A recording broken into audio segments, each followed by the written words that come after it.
Hello. I was adjusting the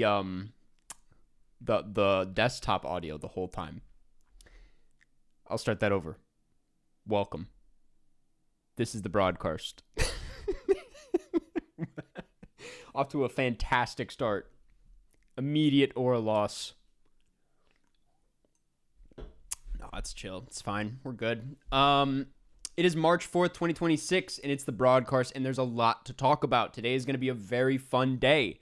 I have to adjust the call text. As you can see, I put the call up earlier because I realized last stream that it's like we went into the call, and then there were like no one knew how to call before it, so it all happened a little too fast.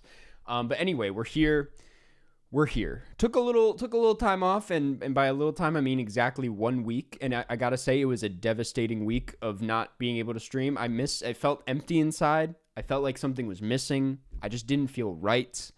It's like I just can't do life without the broadcast. This is essential to me just getting by. So it's good to be back, man. It's good to be back. I feel alive again. There's a lot to talk about. We're going to talk about the actor awards, of course. I'm a little late. We thought you died. Well, I did not. I'm just growing a little facial hair. You know what's crazy? Just to give you an idea of how influenced I am by this specific community, I was literally going to shave. As I said last stream, I started last stream apologizing for this. And then the chat hyped it up. Like, so much so that I was like, I'm going to just keep it. And, like, I've committed to it. I didn't also realize, like, just to talk a little bit about, like, how I've gone about facial hair my entire life. It's never been, like, it's always been, like, you grow it out, and then when it gets to a point where it's too much, you shave it all off. I've never considered just that you could just trim it. You could just get a pair. You could just like, you don't have to like start over. And so I'm learning a lot right now about what's going on my face, and it's working for me. It's working for me. I was gone. Nothing crazy happened. There were some people expressing some concern in the Discord over the break. Nothing wrong. Everything's fine. I was just visiting my parents for the week and didn't realize that I wasn't going to be able to stream when that happened. I was like, oh shit, I can't do the broadcast now. But it was good. It was nice to see my folks. They had many comments about my facial hair, but that's fine. It was the first thing my dad said to me. He was like, what is happening to you? And yeah, they came to love it. They came to love it. Anyway, gosh, where do we even start? Honestly, like, I will say, if there was ever a time to like take off, to like skip a week of streaming, it was this week, because there isn't really anything coming out right now. And I hate to say that as a movie guy, you know, I'm a big advocate for there's always something to see at the movies, and there truly is a lot to see right now, depending on like where you are. But like, I will say, nothing's like piquing my interest. Like, I never saw How to Make a Killing. I'm gonna see How to Make a Killing. But Clone Carson always has everything twice. This is true. I didn't even mean to say that. Wait, that's crazy. Oh shit. Anyway, no, I haven't really seen much. I haven't really seen a whole lot. I've just been catching up on Oscar movies, and I have plenty to say about all of them. I finally watched Song Sung Blue, and it was about, as I will say, I started out really not into it, like very resistant to what it was doing. I was like, this is not for me. Not for me at all. But it kind of won me over after a while. Kate Hudson, pretty good. I did like what Kate Hudson was doing. I didn't really understand all the love at first, but by the second half, I was like, no, she's doing something interesting. Hugh Jackman did absolutely nothing for me. I was like, he is like, I mean, I guess he kind of like nailed the character. He reminded me of a lot of like, he reminded me of like uncles I know that crash out at that age. And so in that way, I was like, okay, I guess he's after something true here, but not his best.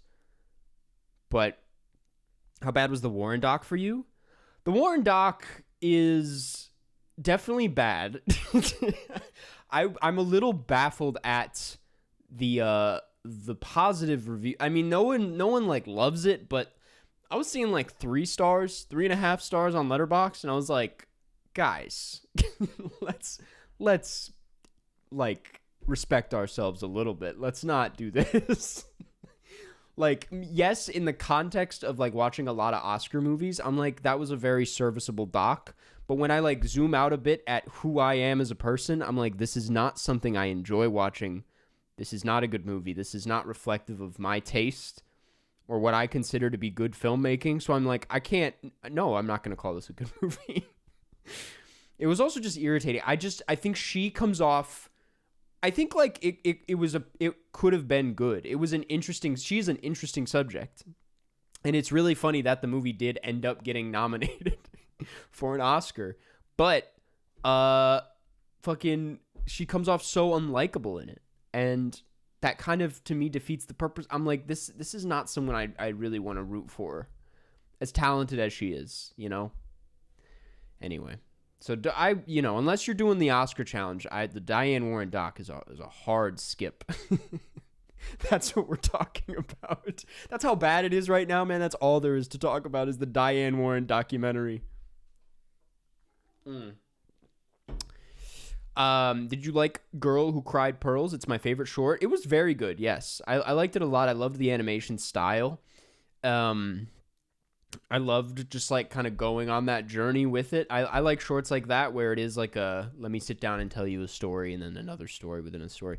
I mean, I thought it was beautiful. Yeah. It's not my favorite of the bunch.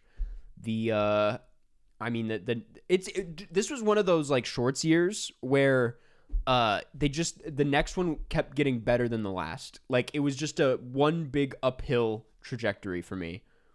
Like it started out kind of rough. No offense to the Three Sisters fandom, but that was tough. It was fine, but it was I'm sorry. I'm not really reading chat right now. I'm just rambling. I'm trying to get into the groove of things here. Three Sisters was a little rough. I forget what the next one was. Oh, Forever Green. Forever Green, like, there's, like, that one's a complicated one. It's like, the animation was gorgeous, but it kind of did feel, like, even before the ending, I was like, this feels like some shit they would show at, like, church camp. And then, lo and behold, but then, what was the next? The Girl Cried Pearls. I was like, now we're getting somewhere. Butterfly, I was like, we're operating on a whole new wavelength. And then Retirement Plan just fucking killed me. It was unbelievable. I thought it was amazing. The Bible quote, it was such a devastating, like, cherry on top of that show. I was like, okay, well, all right.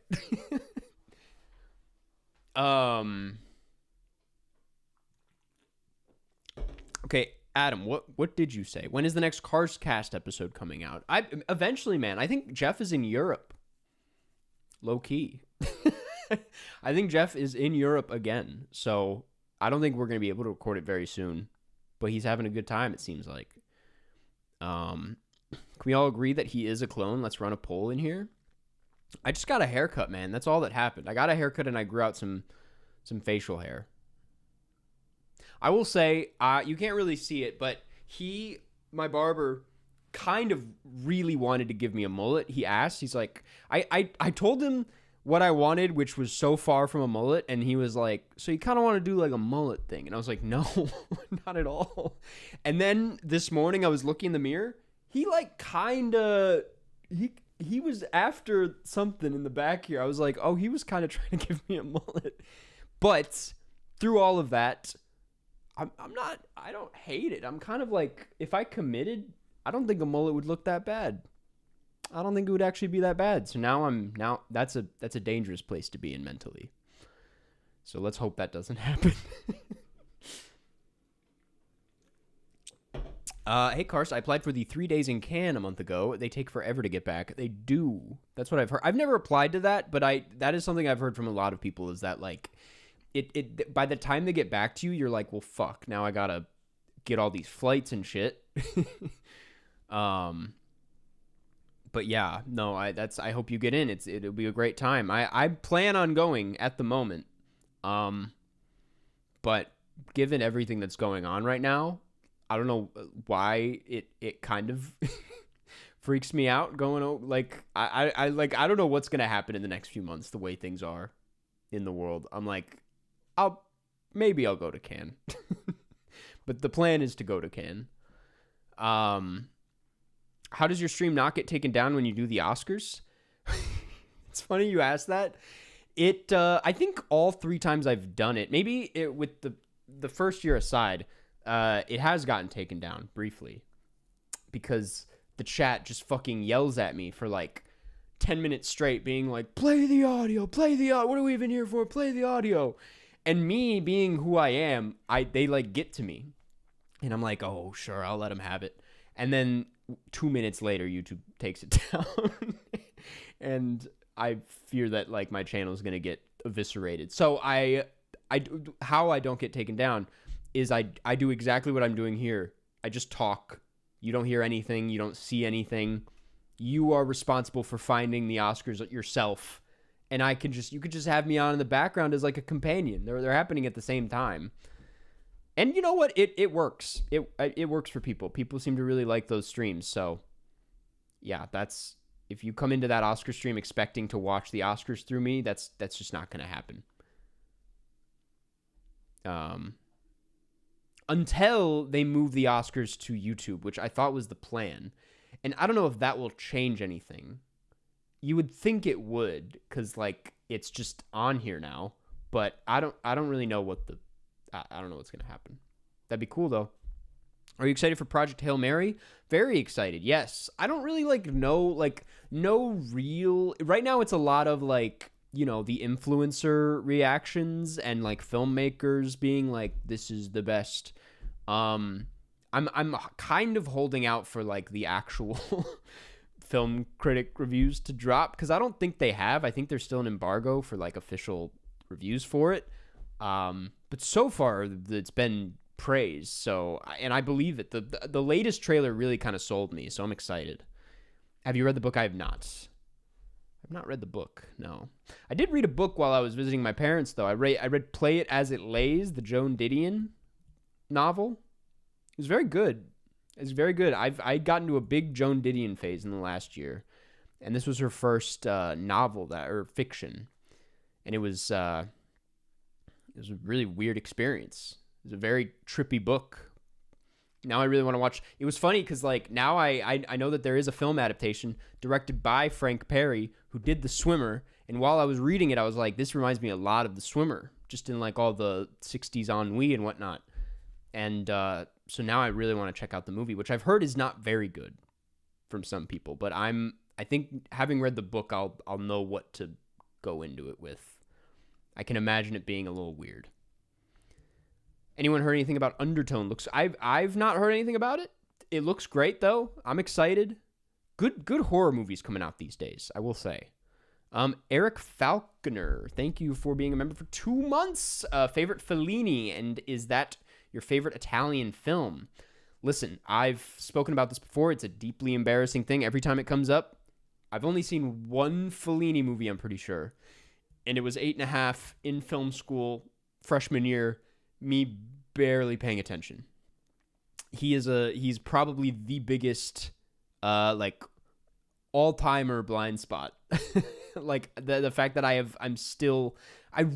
maybe I should do that this year. Maybe this is the year. Maybe we do 4 Fellini movies today. That's not a bad idea. I'm not hating the sound of that as it comes out of my mouth. So to answer your question though, that's not my favorite Italian film. My favorite Italian film,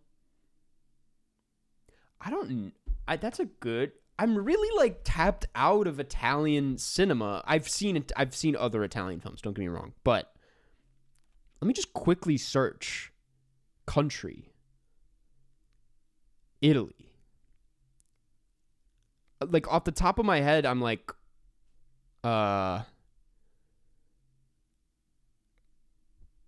I don't all the Italian movies I like are apparently French. Is what I'm seeing now. Dude, I'll be honest. Oh, you know what? Rome Open City, I suppose. That's gotta be.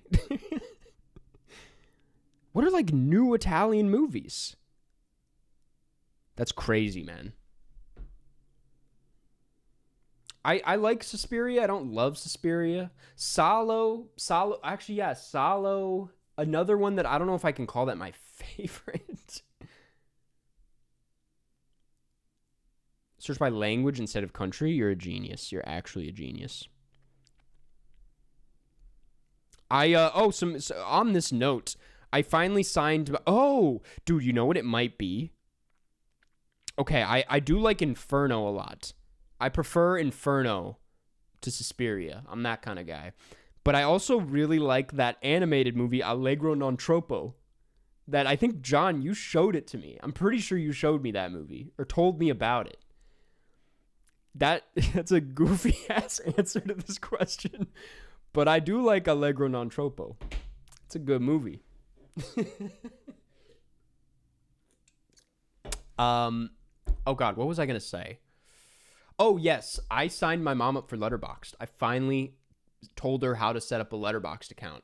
And she's already not really doing a great job. We watched Blue Moon together, and afterwards I was like, so Mom, you can go ahead and log that on Letterboxd now. And she's like, really? It's not just theater movies? And I'm like, Mom, it's every movie. She's like, oh God, I don't she didn't really understand the concept. I was like, We were setting it up, and you know how when you first set it up, they go through like some of the most popular movies for you to like log and give you like a head start. And Parasite showed up, and she's like, "Well, that's like an old movie." And I'm like, "Mom, first of all, that's not. It's like 5 years ago. Second of all, like this is the app is every movie. You're logging every movie." So she's very overwhelmed by it. I didn't even bother. Like I tried to like ease her into it. I was like, you log the movies, and now you have like a diary. I kind of hinted at having reviews. I was like, you can also, say a few things if you want. She's like, oh, I like that. As soon as I started talking about lists, I lost her. She was like, I don't know what you're why would I want a list? Which I'm like the same. I'm like, I love the list feature, but it's not like my go-to thing. So anyway, my mom's on Letterboxd now. She also, I have to say, a video idea that I've had for a long time has been I watch my parents' favorite movies. And because of this, I asked her, we were like going through her top 4, which was very fun. She was stressing out a lot about that. Like, so glad my mom is not like an actress or someone in the industry, and she's never been approached by Letterboxd, because she would cave under pressure. She would not be able to answer this question. But she had some crazy picks, man, and I'm excited to watch them. I'm not going to reveal them yet. But yeah, can you please drop the handle? I'm actually not going to do that. You can find it. Like, just use like logic to see where you could find that through Letterboxd.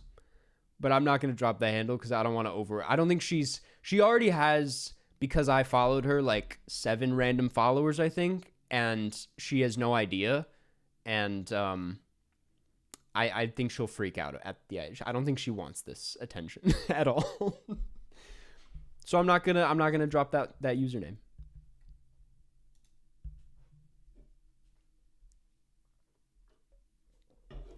I'm sad The Bride isn't getting good reviews. I've heard, like, I'm seeing it this Friday at 10 in the morning. But so say, do with that what you will.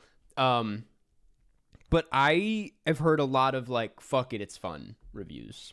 I've heard a lot of fuck it's. So yeah. I'm excited, man. I'm excited.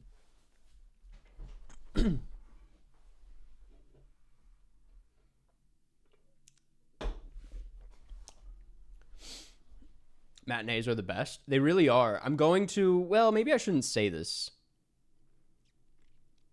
I'm going to a matinee coming up that I'm really excited about. I've started realizing I don't want to like say where I'm going to be. I'm not gonna expand on this. Ethan Hawke win. There's not a single chance. Like, everyone's kind of like that race is wide open now, and I'm gonna talk about it in a second. I haven't talked about it yet on purpose, but the race seems a lot more open than it was before, and Ethan Hawke is not in the conversation. Everybody else in the category is. Leo is. And I'm like, that would be kind of funny if Leo won. I'm kind of hoping that happens just because I think it would be really funny, but I don't think that's actually going to happen. We can get into it. I still think Timmy's going to win. I think it's more of a race now, but I think Timmy's pretty locked in there, if I'm going to be honest with you.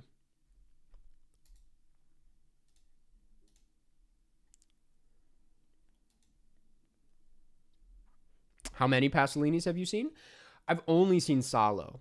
I had tickets to see one of his from his trilogy at the New Bev, and then I bailed because I had something else going on. But I have that trilogy on Criterion, so I really need to get around to them. I've just heard they're very kind of heady, but maybe that's like not true. Maybe I've been misinformed. Are you predicting Wunmi Masaku to win? No, I think Teyana Taylor still has it. I think. After the Jamie Lee win, I really don't know what to expect from these actor. I mean, leads, I have a better idea. I have more confidence in. Supporting, if it's not like a complete sweep, it seems to me anything can happen on the day. Sean Penn will win, That I will say. I think Sean Penn has it. I think there's no doubt. Stellan's still in the race. It's between him and Stellan, in my honest opinion, for who's actually going to win that. But I think the BAFTA and SAG combo is pretty killer. And them happening like next to each other right as voting is happening, there's no doubt, man. And like also anyone could tell you back when you saw the movie, like it's an Oscar performance. It's an Oscar performance. No Del Lindo? That'd be cool. I'd love to see Delroy Lindo win, but he doesn't really have much momentum.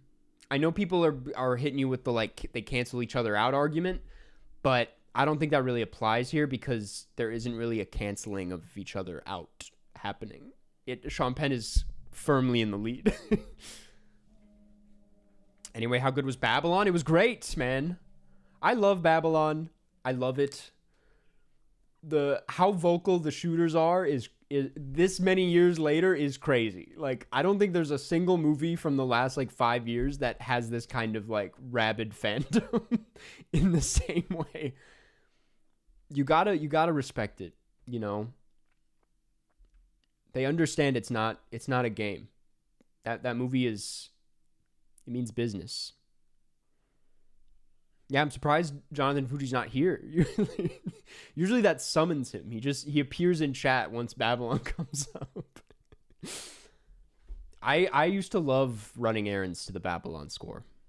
That was a really good time in my life. Anyway. When did you catch Babylon? I saw it late into its run. I saw it in like January of that year, but I saw it in the theater. Which was great.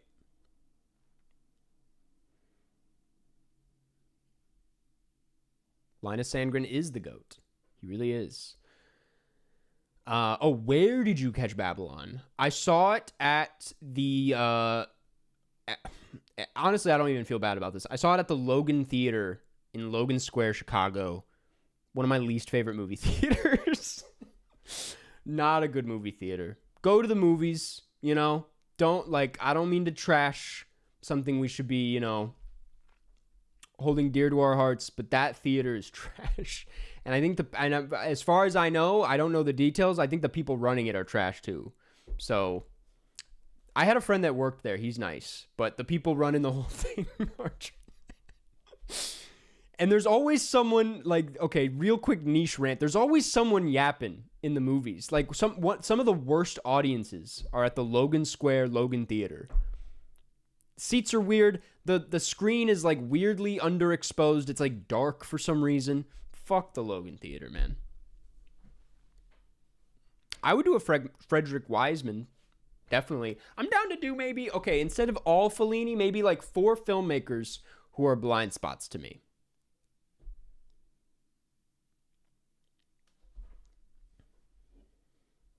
How do we feel about that? I need more names though.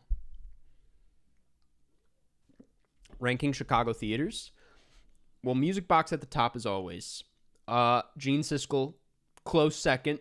Love Gene. Fantastic vibes at Gene. That's what I will say. Gene hit or miss with the programming. I'll say that much. But the theater, they're comfy theaters. They got good concessions. And very respectful audiences. Very quiet. Sometimes to an annoying extent, but it's always going to be Music Box at the top. Why you ignore my members chat? I'm so sorry. I did not mean to do that. So Maxwell, thank you for being a member for 6 entire months. We should watch With Nail and I for next week. That's not a bad idea as well. I know we've been pitching that one for a while, and I've seen a few friends log it and speak very highly of it. So I'm very down for that.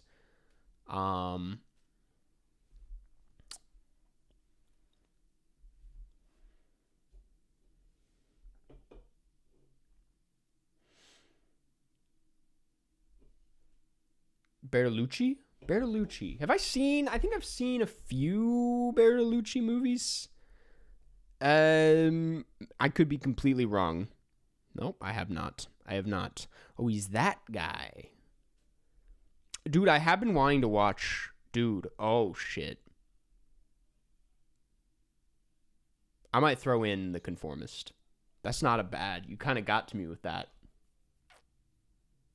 You kind of got me with that one. We've already I would love to watch a Jafar Panahi film. We've already done a Jafar Panahi film on the broadcast, so I might skip that one. But there's a lot of other Jafar Panahis that I want to tap into. Favorite type of apple? Honeycrisp. Not even a competition. Got to tap into Cosmic Crisp, though. I heard those are kind of on the come up these days. Dude, I went to Trader Joe's today, and I know Trader Joe's gets a really bad rep for being, like, a hellish experience, but, like, if you go early in the morning, it's, like, a nice time. I had a really nice time at Trader Joe's today.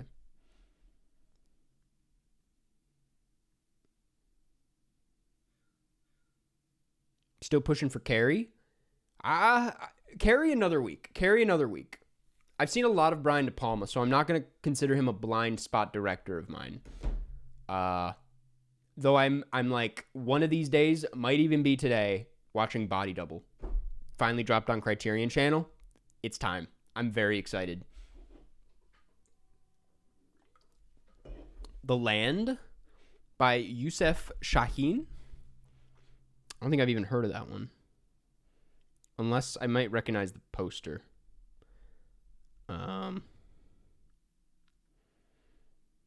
I do recognize the poster. Yes. I could be down for this.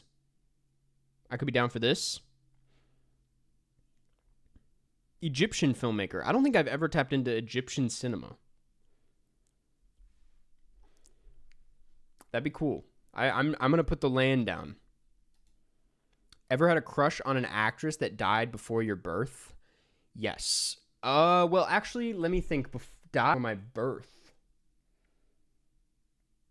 Actually, maybe not.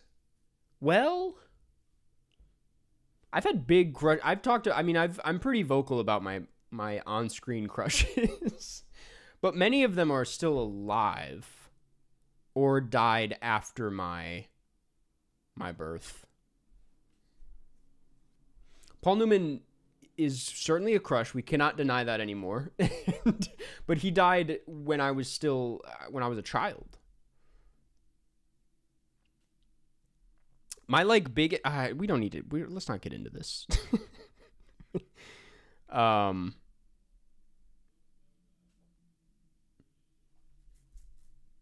think the most I've ever had a crush on someone in a movie is Sybil Shepherd in The Last Picture Show. Sybil? Not Sybil, Sybil. But she's still kicking it. She's very old.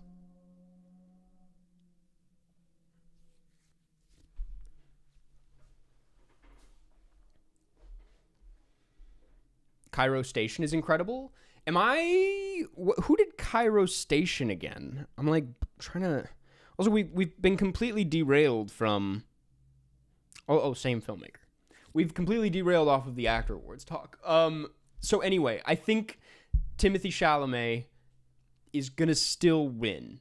I think this needed to happen because it would be a shame for him to sweep in a year of fantastic performances. Like, this is an amazing Best Actor lineup, and it pains me to snub any of them, to pick Timmy over them.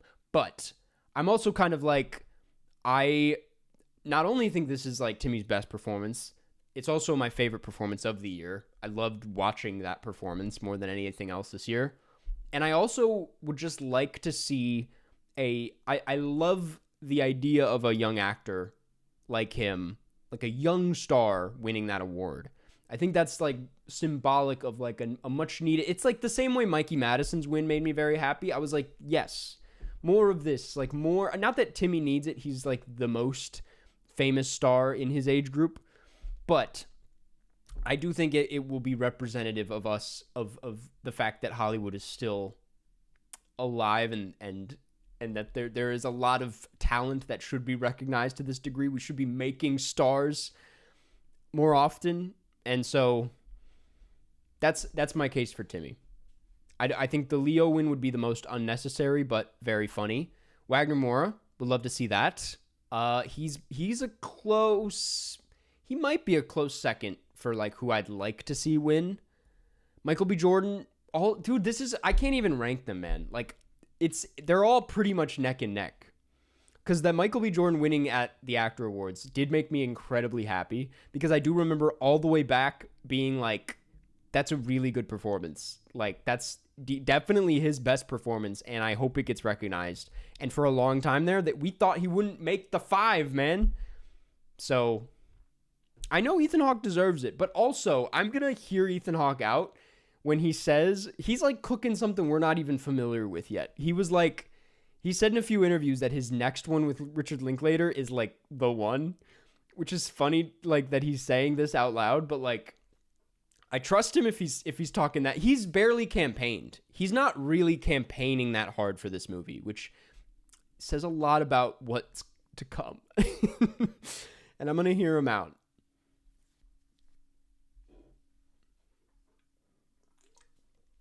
All I'm going to say is, where were you guys during First Reformed?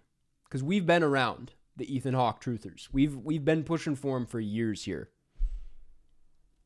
Did you see his outfit, though? I got a glance at it. I didn't love it. I don't love Ethan Hawke's style, his sense of style. He's got very, like, Mumford & Sons vibe going on. That's not even that true, but, like, it's kind of true. They've been filming it for decades, I think. I believe you. That's to be expected for Dick Link.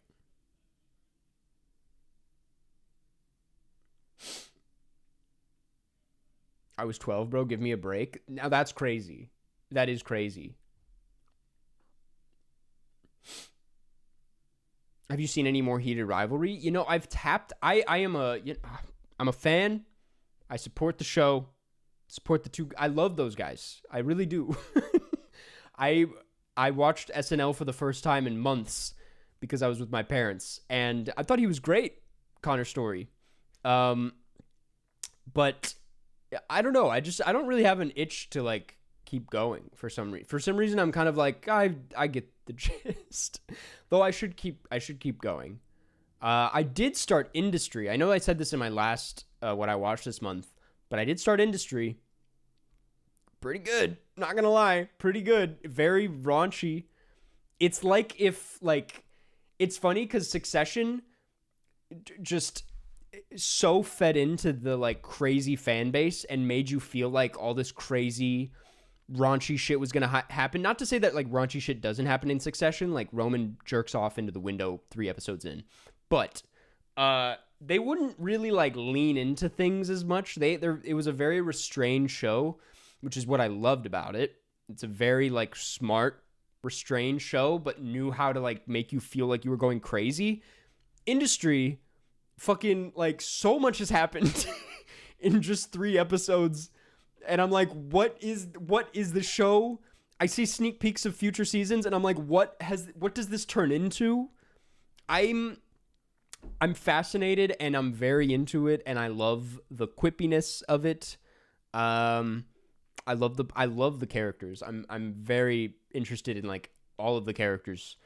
So I'm in it, man. I'm in it. I've got a long way to go. I got a lot to catch up on, but Industry is I should have been listening to you guys all along. It is scratching that itch that people told me it would. Cars, do you feel I was 8 in 2019? I've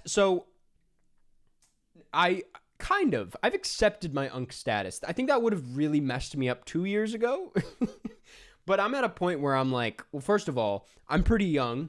I think there's this, like, annoying thing going around online that's like calling, like, 30, or like when you turn 30, you're done. And I am very much of the belief that, like, my 30s are going to be fantastic, and that, like, we're just getting started here. And I genuinely believe that. I'm like, there's a lot left, man. And, like, I'm not concerned about this. I'm like, I'm ready for 30. And, like, I think it's going to be a good decade. I've heard the 30-year-olds that I know are like, no, things are nice. Things are nice. You figure, like, even just in, like, the last few years, I'm like, I've figured myself out more, and I feel more comfortable with who I am in general, and I feel on top of things in a way I didn't before. So I'm like whatever, man. Like, I'm having a good time. for your 30th birthday. We have to. I've never been to Vegas. I would love to go to Vegas, John. That'd be so fun. That'd be such a good time. I've always wanted to go. Yeah, no, I think people are very annoying about aging online. I'm like, I know so many people who are like, this was back when I was, not going to name names. John, wink, wink, you might know who I'm talking about. But it's like, when I was 25, I would ask people. I was the kind of guy where I was, like, we were fresh out of the pandemic, and I was like, let's go out. Let's go out. Let's hit the bars. We're young. And then I had people in my life who were like, we're 25. I think we're a bit old for that. And I'm just like, that mentality just, it pisses me off, man. I'm like, you have no idea. I know that I'm your same age, but I'm like, we have years still. Anyway. So no, I do feel like Unk, but I'm not upset about it, is to answer your question. I'm like, yeah, 2019, that was a while ago. It was a while ago. I also wanted to expand on that. Also, Jeff Nerd Hero, thank you for the super chat. Didn't mean to miss that. Just making sure I didn't miss any super chats. Long spiel here. I've gotten really into, actually, maybe I shouldn't say this out loud. He hasn't heard. What's the news?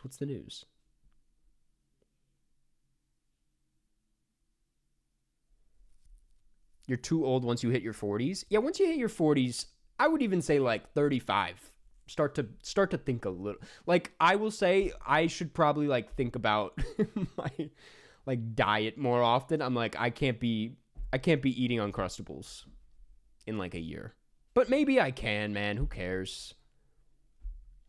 Nobody told him the news. We're fucking vague posting again? We're doing the vague posting again?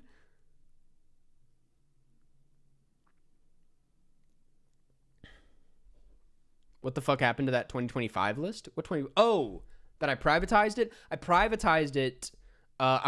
That's funny. I was like, I wonder if anyone's going to notice this. I privatized my 2025 list on Letterboxd because I'm using it to put in my Oscar nom watches so that I have like a better designated play. It's like the easiest way I can rank them for that video, if that makes sense. So I'm like, yeah.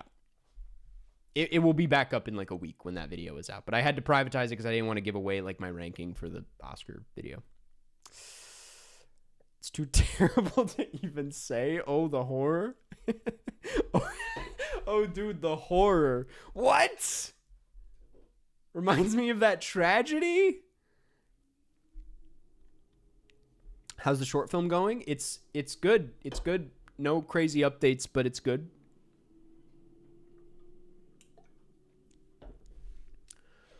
Diva Dad, thank you for the super chat. Appreciate it. Appreciate the very generous super chat. Have you ever seen Eddie Burback's video? Burback? Why does that feel wrong? Video of him road tripping to every rainforest cafe in the U.S. What if you copy that video with Alamo Drafthouse or smaller theater chain for the memes? Great idea. First of all, that's a really good idea. I have seen that video. It's one of my favorite YouTube videos. It's Eddie Burback's. Burback. That's not his name. Is that his name? my light. Motherfucker.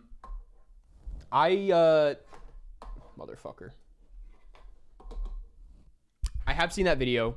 I like that video because I have very strong memories with the Rainforest Cafe in the Mall of America, which he like gives a good amount of time to.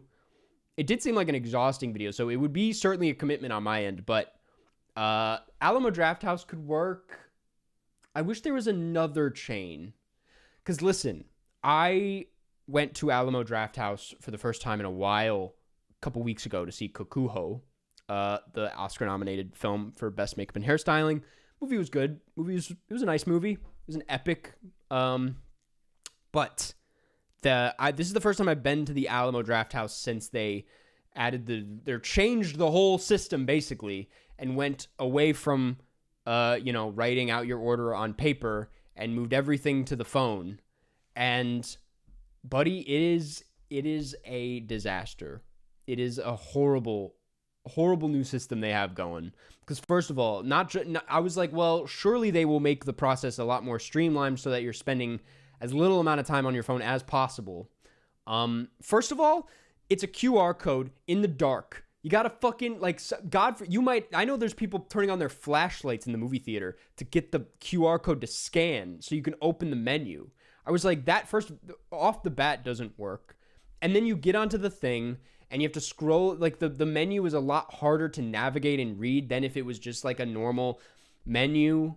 Then, this is crazy, you have to, like, put in your card and payment information. And so now I'm, like, taking out my wallet during the movie, and I'm like trying to, in the dark, like put in my information, and my phone is like open and lit up, and then this is maybe like not the same, like maybe this is separate of the current system. This could have happened with the paper, but I ordered chips and guac and then realized like 2 hours later that I probably wasn't going to get that chips and guac, and something went wrong with the order. And so then after the movie, I had to go up and be like, hey, I never got my chips and guac. Can we remove that from my bill? It was a really negative experience. And I don't know, man. It's a shame. I was like, much of what I enjoyed about this place is not here. Like that the whole point was to not distract. And it was like, it was ridiculous, I have to say. It's those damn phones, man. Why do you need a menu in a movie theater? Well, the whole thing about Alamo Drafthouse is that you order food and then they bring it to you. And like, for the whole reason I decided to go see Kokuho there was it's a 3-hour film. I love the Alamo Drafthouse when it's like an epic, because you're spending a lot of time there. And I'm like, well, let's make a whole thing out of it. Let's get a damn meal. And in the past, it's been weirdly fun. But this was a train wreck, man. Do you have thoughts on the BAFTAs? It's crazy. The best actor win was crazy. I forget his name. But not I feel like the BAFTAs always skew the British film, you know? I don't know how well they are as like a predictor for what's to come in that way. Like, didn't Conclave win? And then it didn't win. Also, Conclave won the SAG, didn't it? I'm surprised that, Robert Aramayo. Yeah. I haven't seen the film. I've heard good things. It was at TIFF, and there were always tickets available. So I was always like I was like, maybe I'll go see that. Never did. Heard it's good. Also, the controversy. I got nothing to say, to add about the controversy other than it was horribly handled by the BAFTAs, and it's just such a shitstorm of a situation that obviously sparked like the worst discourse ever. And I got nothing to add to it other than it was very uncomfortably dealt with and horribly dealt with. And that's all I got to say. It's been talked about to death, and it's, yeah. Jeff Nerd Hero, thank you for the super chat. Karsty Manny, I've never heard that one before. My theater played Surratt at the lowest volume. Should I burn the theater down? Thanks again. Also made you finally rewatch Dazed. Thank you for having me finally rewatch it, because I really enjoyed it. Do not burn the theater down. But that is very unfortunate. That sucks, because that movie needs the loudest sound possible. I will say, like, when I saw it at TIFF, I was like, I thought the speakers were going to blow out. Like, you could hear it, like, shaking. And I was genuinely like, yeah, maybe some theaters are like, we can't handle this. It's too much. But it's phenomenal sound. It would be so cool if that won Best Sound, but it will not. It sucks that will lose to a streaming movie, even though I know F1 had, like, a big theater run. And F1 had great sound. Don't get me wrong. I love the sound in F1. But it's kind of crazy. We need to talk about Paramount. Oh my God, I can't believe we haven't talked about it. I mean, I don't really have much to say. This is, like, I don't know if you guys remember, but the whole premise of my Succession podcast, Suck Off, was that I knew like filmmaking techniques. I knew what made it good TV, but I needed help translating much of the business lingo and like the logistics and the nitty-gritty of like what was actually happening in those meetings, which is why I had my friend Christian on, who's very good at explaining that stuff. All to say that I don't really like have a like an interesting or enlightening way of talking about the situation, as I don't really know how this shit works, but I do know that it's bad, and I don't like one company owning everything and the people behind that company, working close with Trump, and it basically, and then the fact that like they own CNN now, right? I mean, it's like from a guy who really like doesn't know much about business or like how this is going to shape out. I guess that's what I'm trying to say is like, I don't know what this is really going to look like. I don't think anyone does. And deep down, I want to give them like I want to like hope that things will, I want to say that things will not change so drastically that it's like, we never see good original ideas greenlit and in theaters again, but also everything's kind of leaning in a bad direction. So, what can I really say other than it just is scary and is one of the many bad things that have happened in the last week in between streams. Yeah.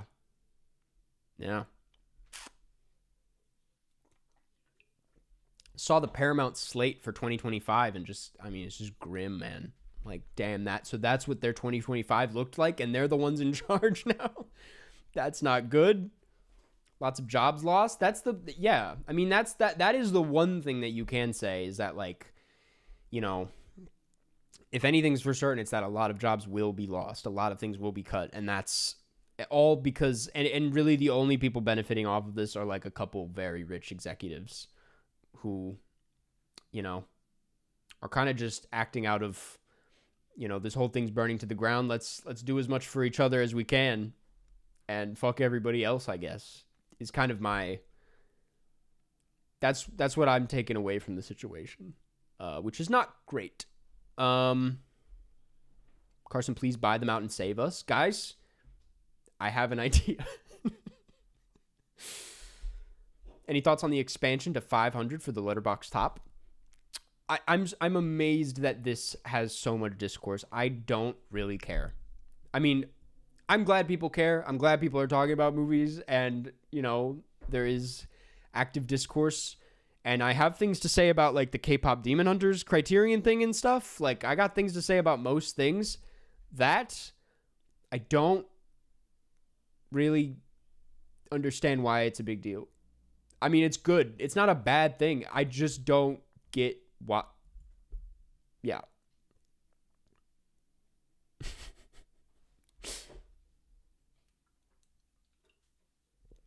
You need to watch Good Luck, Have Fun, Don't Die. That movie is awful. So I'm like, that movie just kind of came out of nowhere. And yeah, the poster, I was like, that's weird. This just looks like a weird movie. Nothing bad, nothing like offensively bad. I was just like, that looks like an odd movie. And I've heard some people be like, hell yeah. And other people be like, fuck this movie. I'm not itching to go see it, is what I'm trying to say to you. I'll see it eventually, but I think because I'm swamped with Oscar movies, I'm like, I think I'm gonna hold out on that. No one's I will say you're the first person that I've seen with my eyes tell me that I need to see it. No one's itching for me to see the movie, which is telling. Eric, thank you for the super chat. Building off the vid idea, the title could be I watched a movie on every 70 millimeter projector in America. There's only 19. That's a good idea, man. See, I'm into that. That's actually a good idea. And that's doable, too. Shit, man. Yeah, that's not bad. That's not bad. What Oscar movies haven't you seen? I have one left, and it's The Ugly Stepsister. And maybe tonight. This always happens, man. I'll bust out like 3 in a day. No problem. And then when I get to this tail end, the last movie in this challenge is always like I'm always like beating around the bush to get around. I'm like, I don't want it to be over. I don't want the challenge to be over. I have a crazy video idea that is also travel related, but it would be very expensive to do, and it would be a huge commitment for maybe no payoff. But I love the idea, and I might not say it out loud, and just because I no one's gonna steal it. It's stupid, but the nice guys versus the other guys. I don't know if that's a video idea. I'm sorry. Do you plan on watching more Kiyoshi Kurosawa films like Tokyo Sonata or Charisma this year? Yeah, definitely. A lot of his films, like, I was under the impression that a lot of them were impossible to find, but apparently they're all on YouTube. They're like, a lot of them are on YouTube. Tokyo Sonata, I heard, is to some people his best film. And so I'm really excited to get around to that. I exist. How did you know what I was talking about? How did you know the video idea? That's creepy. But yes, I found it, and it would be amazing. It would be stupid, but it would be a fun video, I think. I did mention it on another stream. There we go. I think I'm finally going to do it. I think I decided I'm going to do it this summer, because where that theater is, it's like -13 right now. So I'm like, I got to give that a few months to warm up.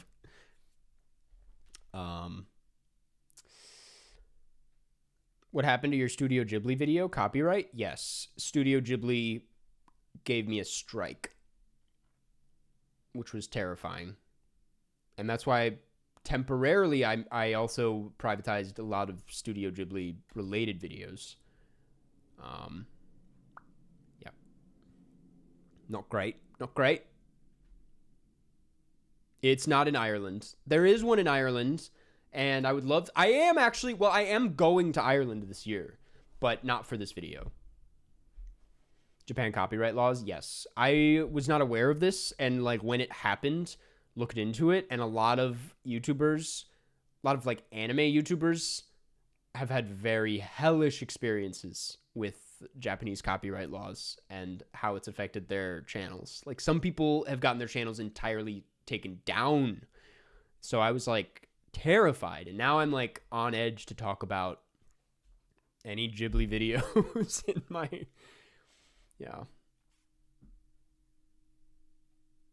What are we thinking for the movie this week? We have a few options. The movie today is Millennium Actress, speaking of Japanese animation. And I'm very excited to talk about it. Something to do with going to iconic movie locations. This idea always comes up, and it is fun in theory, but for some reason it's just not that.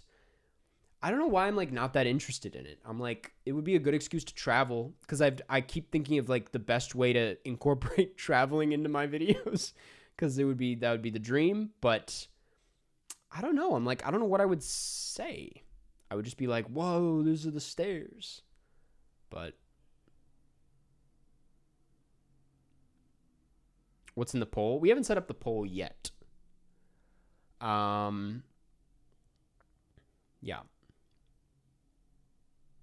Have you seen Rental Family? I have. It's cute. It's very cute. It's much better at being funny than it is at being like, what's the word? I didn't buy its sentimentality. Right?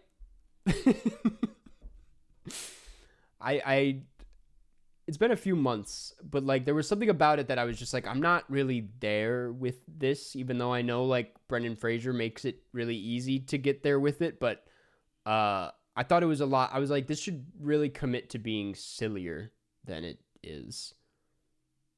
It did not have sentimental value. Millennium Actress kind of reminded me of sentimental value. It reminded me more of Jay Kelly, and that was that was one of those things where I made that my Letterboxd review, and I was like, I think I see why people don't like my Letterboxd account sometimes. Like, you just can't say that about Millennium Actress. But I'm kind of right. If what's it called? Perfect Blue is Black Swan. If Paprika is Inception, Millennium Actress is J. Kelly. And that's how it works. I don't know what Tokyo Godfathers is. It has not come out yet. J. Kelly was better? No. But I like J. Kelly. I'm a J. Kelly defender for sure. This is interesting. What do you think is the minimum amount of buffer years an actor should have before they win another Oscar? I think like none, man. I don't think there should be a minimum. I mean, Tom Hanks, right? Back to back, from what I know. And like, if you can do it, do it. I like it. If the movie sucks, then yeah, it'll be a little annoying. But like, I think we should allow it. We should let him duke it out. Promotes excellence, you know?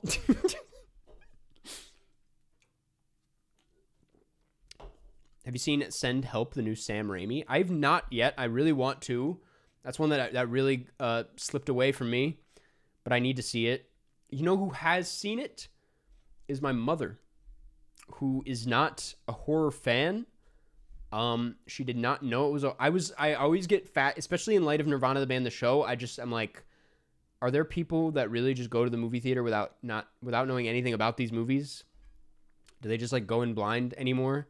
And the answer is yes. My mom does, and she was disturbed by it. She also did the same thing with Sinners.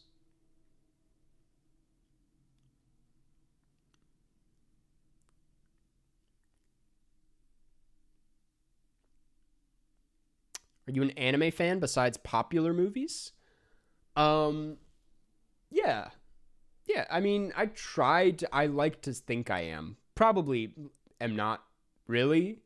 I think a lot of like the anime I know is from my girlfriend, who's way more tapped in. And anytime I like find an obscure anime film or show and I'm like, we should watch this, they're always like, I've already seen it. I'm like, when do like fans of this have time to watch this much shit? Like, it's crazy. What happened to the Marty Supreme poster? I had a Zoom thing I attended yesterday that I didn't even end up being on camera for, so I didn't need to do it. But I was like, I should probably freshen up my background a bit. It would be crazy of me to have a Marty Supreme poster. Carson, do you like Guinness? Don't even get me started, man. I love Guinness. I've been on the Guinness train well before it became this whole thing. I think it's fantastic. Why is Marty Supreme losing everything? It's just one of those movies. There's always that movie, you know? The Irishman, other Scorsese movie, Killers of the Flower Moon. I know Lily Gladstone picked up a few things. But there's always like these really good, kind of challenging, not for everyone movies but are like still really beloved at the same time and are awards darlings that just don't end up, they'll give them the nom, but they will not get anything. And I think Marty Supreme is unfortunately that movie. Though I do think Timothy will get it.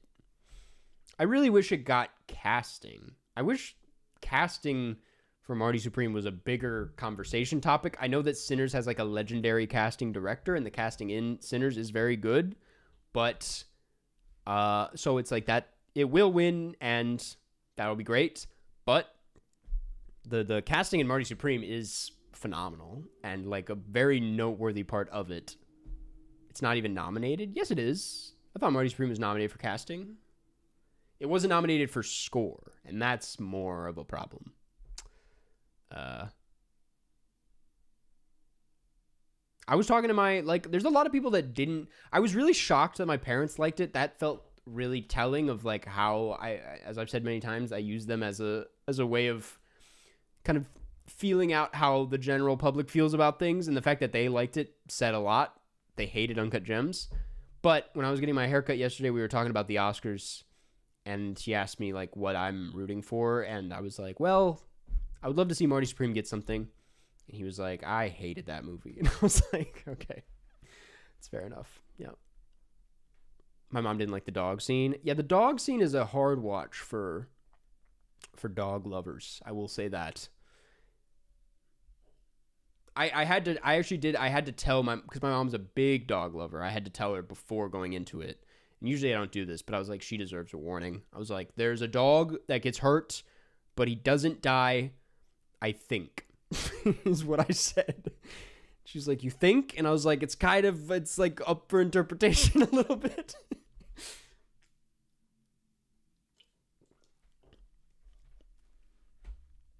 El Barber? No, he was a good guy, man. He's a good guy. Because he knew ball is the thing. It's like he said that, but then he was like, and hold your horses. Don't get ahead of yourselves. He was like, I really liked that movie, The Triangle of Sadness, a few years ago. And I was like, yeah. But then what really got me was he was like, I think I liked The Square a bit better. And I was like, oh shit, this guy knows The Square. So I was like, he's got his tastes.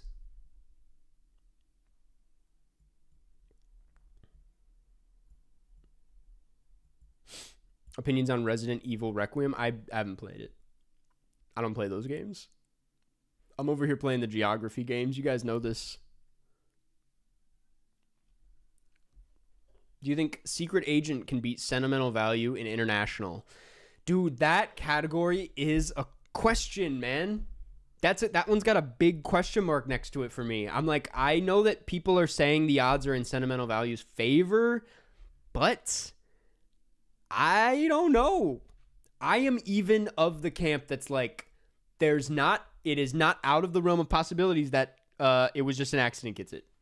It is not crazy to say it was just an accident could get it. I forget what else is up. What else is up? Surat and Voice of Hin Rajab. Neither of those will get it. But that's why, yeah. Should have been no other choice. Yeah, man. I don't know what's gonna happen there. I'm really like, it could go either way. Both were completely left out of the actor awards. Which, by the way, why? Do people know why? Because at first I was like, well, it's just, maybe it's like an international thing. Maybe it's like they only recognize like American films. But then I was like, that's not true. Because Parasite won a few years ago. So was it like, what's going on at the actor awards?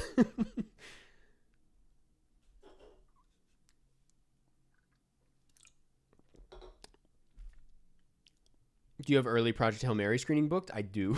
I do. Very excited. In 70.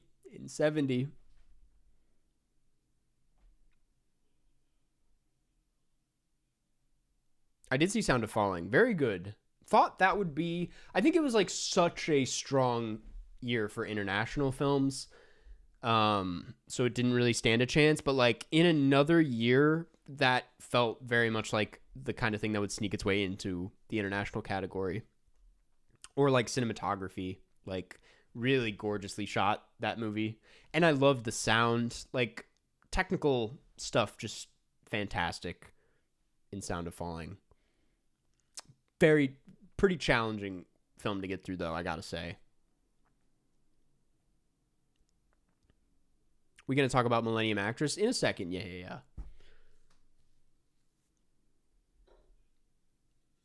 Going to see Hoppers alone or with the family? That will be an alone one. Unfortunately. Yeah. But I'm excited, man. I will own up to this. I had no idea it was the We Bare Bears guy. It's We Bare Bears guy. Come on, man. Take your kids with you. You're right. I always forget about the kids. Often. I will say, John, we have not really talked about it, but with all the, I know this is old news, but with like the Punch the Monkey stuff, James is kind of having a moment. Longtime viewers of the Twitch from years ago will know I've been on the monkey train. That monkey specifically, the IKEA monkey. We've been on that. I saw Hoppers in an early screening. It's Pixar's best. I've heard great things about it, yeah. Bring him out. I don't know where he is. Actually, let me... No. Don't know where he is. He's in a closet somewhere. Thoughts on the Backrooms movie? I'm excited. I'm very unfamiliar with that guy's YouTube channel. Don't know anything about it. But people seem to really like it, and I like the concept. I think it's an interesting thing to adapt into a movie, but based on like what he's done on YouTube, it seems like it makes sense. And the teaser was very intriguing, and like that final the shot, because at first I was like, oh well, it looks like, you know, a movie adaptation of the Backrooms, but then whatever they're doing, like there's something about that where they land that's so eerie, and I liked it, man. I'm excited. I think it's gonna be interesting. Favorite Al Pacino performance might be Dog Day Afternoon. I will say, like, Scarface, not an amazing movie. I thought Scarface was good. I liked it more than I thought I would. He's pretty good in Scarface. Dog Day Afternoon, though, kind of undeniable. He's good in Serpico.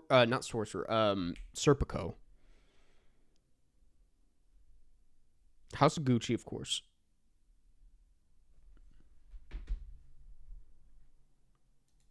I gotta see Cruising, man. Cruising seems like it'd be so good, but the general consensus for that movie seems to be like, it's alright. And I'm like, really? I don't believe you.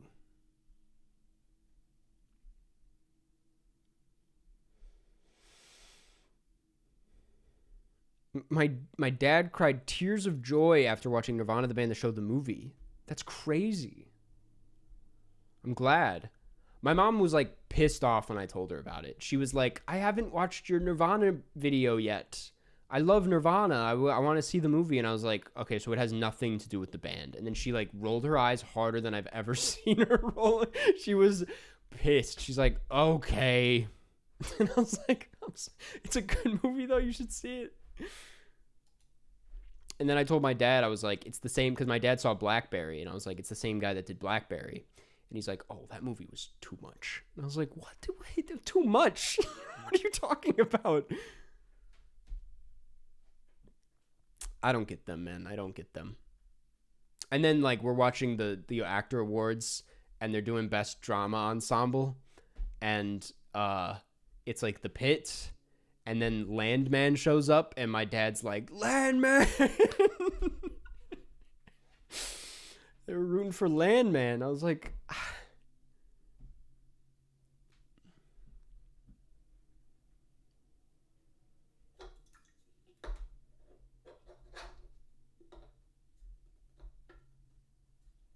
My theater was crickets. Yeah, that's got to be weird. That probably does affect the experience a little bit. I happened to be at the screening that Matt Johnson talked about in an interview as being like the best screening of anything he's ever made. I didn't realize I had it that good, but like my theater, it was electric. It was on fire. So I'm like, I guess I kind of had the ideal experience with that film, but it's got to be tough in an empty room, or a silent room, I should say.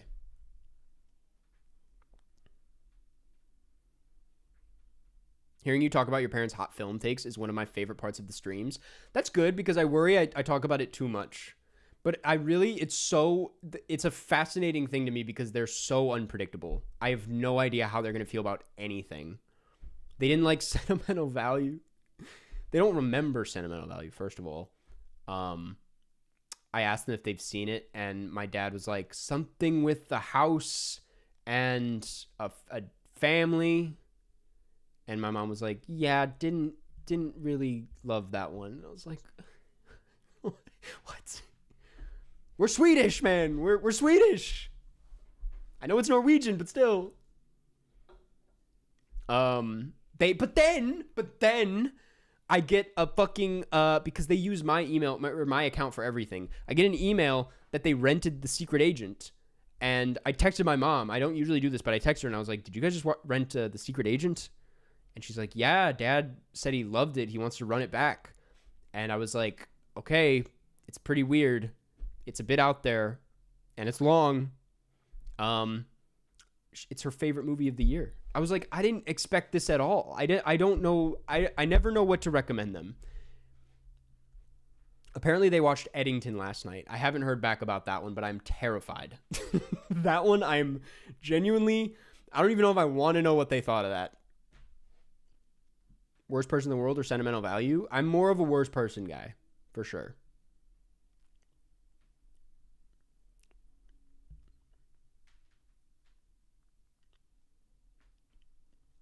Tried showing my mom Red Rooms. Don't recommend that. That's a tough one, man. That I wouldn't put them near that movie. Call Them Now. That's no. Not gonna do that. Yeah, we've had a few severe misses. May, December, they didn't want to say it, but I could sense they really were not into that. Uncut Gems, they couldn't hide it. No one liked Emma, but I wasn't even fully there with Emma. Have you heard the news about Bruce Campbell? I have, yes. Very sad. Very sad. I haven't read like too much about it, but it is, yeah, hate to see that. Anyway, I think we're at that point where we should talk about today's movie.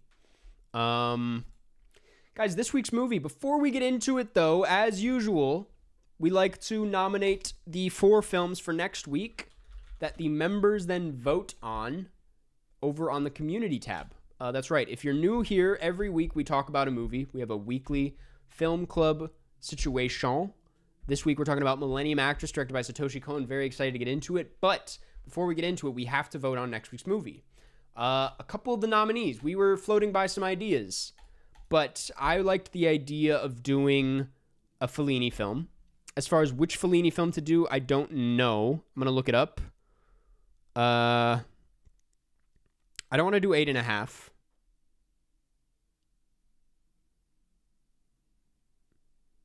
We could do...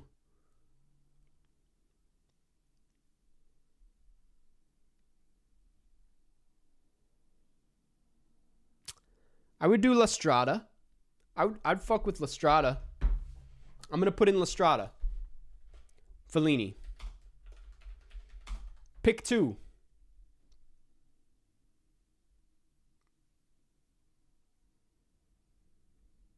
Now, please correct me if this is not how you pronounce it. We're doing Titicut Follies. By Frederick Wiseman, the late, great Frederick Wiseman. We're doing The Conformist. I decided we're doing The Conformist. Last pick. An elephant sitting still might be a bit much. I haven't seen it, and I would love to talk about it. Might be a bit much. I got an idea. A Korean film. Let me double check. How we feeling about The Wailing? 2016 Korean horror film. That's my pick. I always get to put in a personal pick. I'm going to do The Wailing. La Strada. Titicut Follies. The Conformist. Easy, John. The Wailing. Boo, it's overrated as fuck. No. I don't trust you.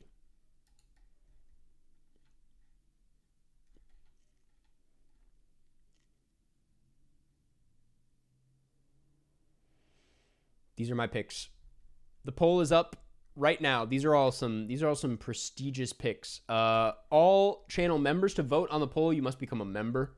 And I will say, it's a great way to support the channel. It's a great way to support me and what we do here. You get tons of fun perks too. I would love to be a member. It sounds fun. Next week. What's up?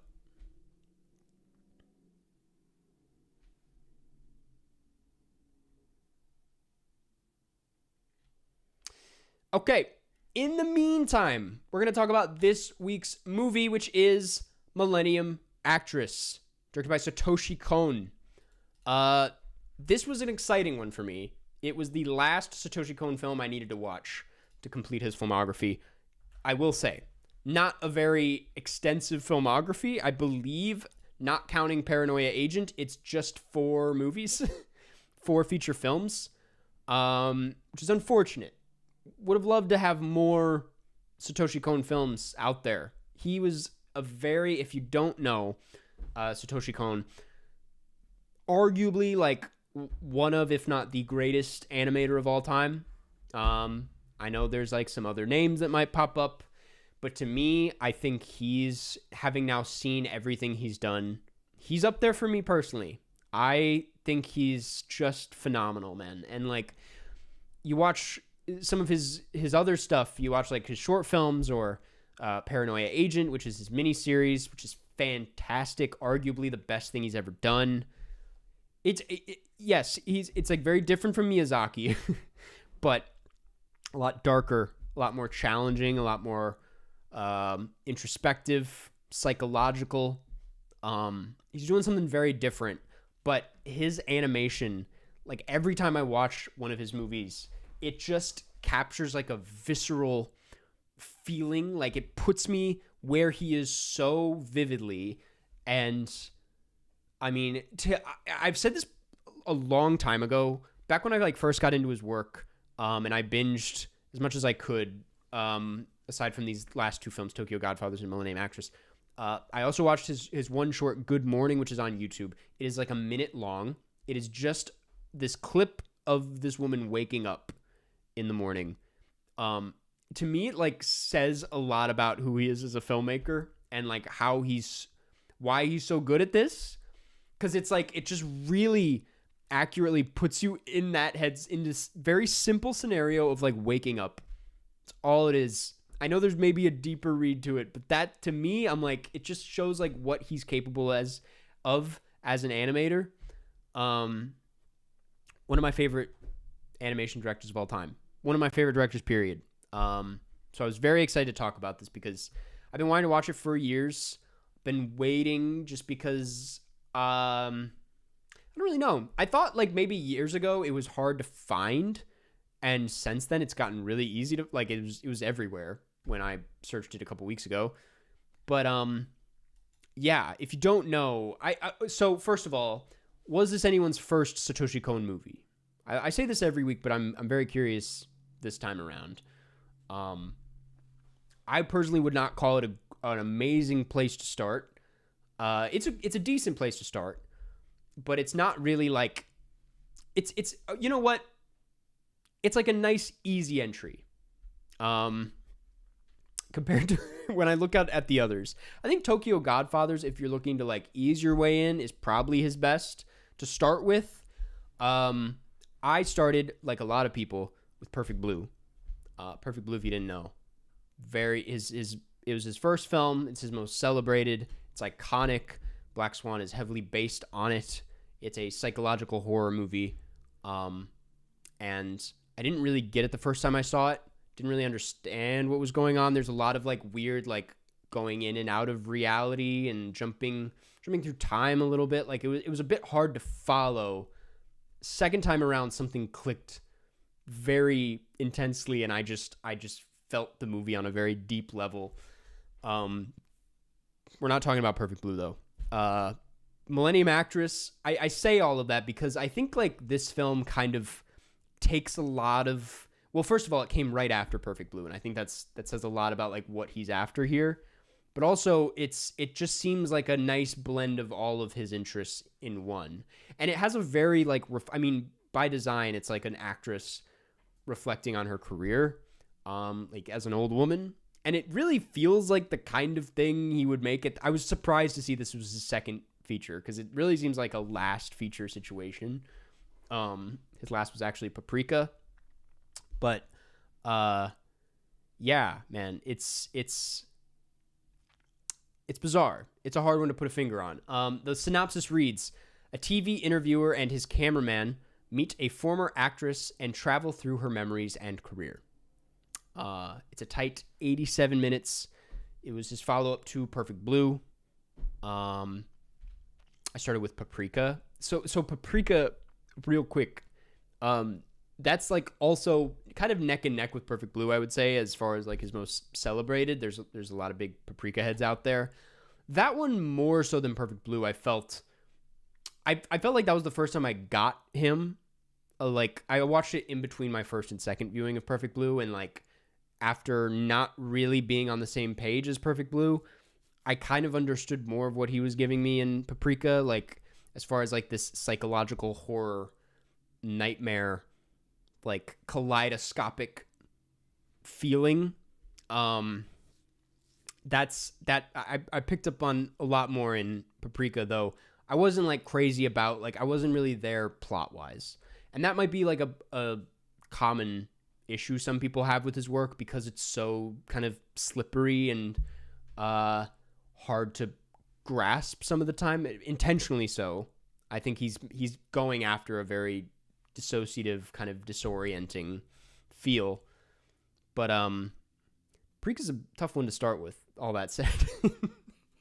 It was, if you didn't know, very influential. I mean, more than influential. I think Christopher Nolan basically like ripped off / paid homage to the hallway scene in it. But yeah. Millennium Actress, though, it was a weird one to put a finger, like, this was a tough one for me to read, because I've always seen him as like the kind of, they're not like straight up horror movies, but they're like dark, like thrillers in a way. You could certainly say that about Perfect Blue and Paprika, and then Paranoia Agent. I just have very kind of dark associations with his work. And then I watched Tokyo Godfathers, which is very goofy, and it's like a Christmas movie. There's still like something kind of like gross and vulgar about it, and some certainly very dark, but Tokyo Godfathers is kind of like the best, the most, it's a good time, is what I'm trying to say.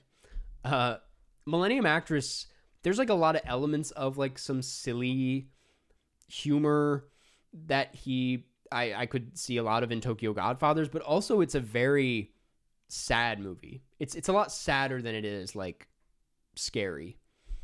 There's like horror elements, but it seems like he's after something a lot more romantic here. I know, were you saying Paprika was his most romantic? Because it's been years since I've seen it, but I would say this feels pretty romantic, especially the ending.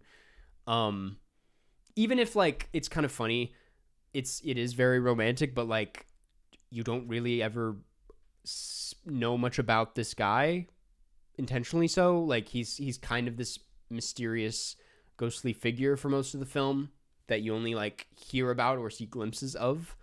Okay, no, that makes more sense. Yeah.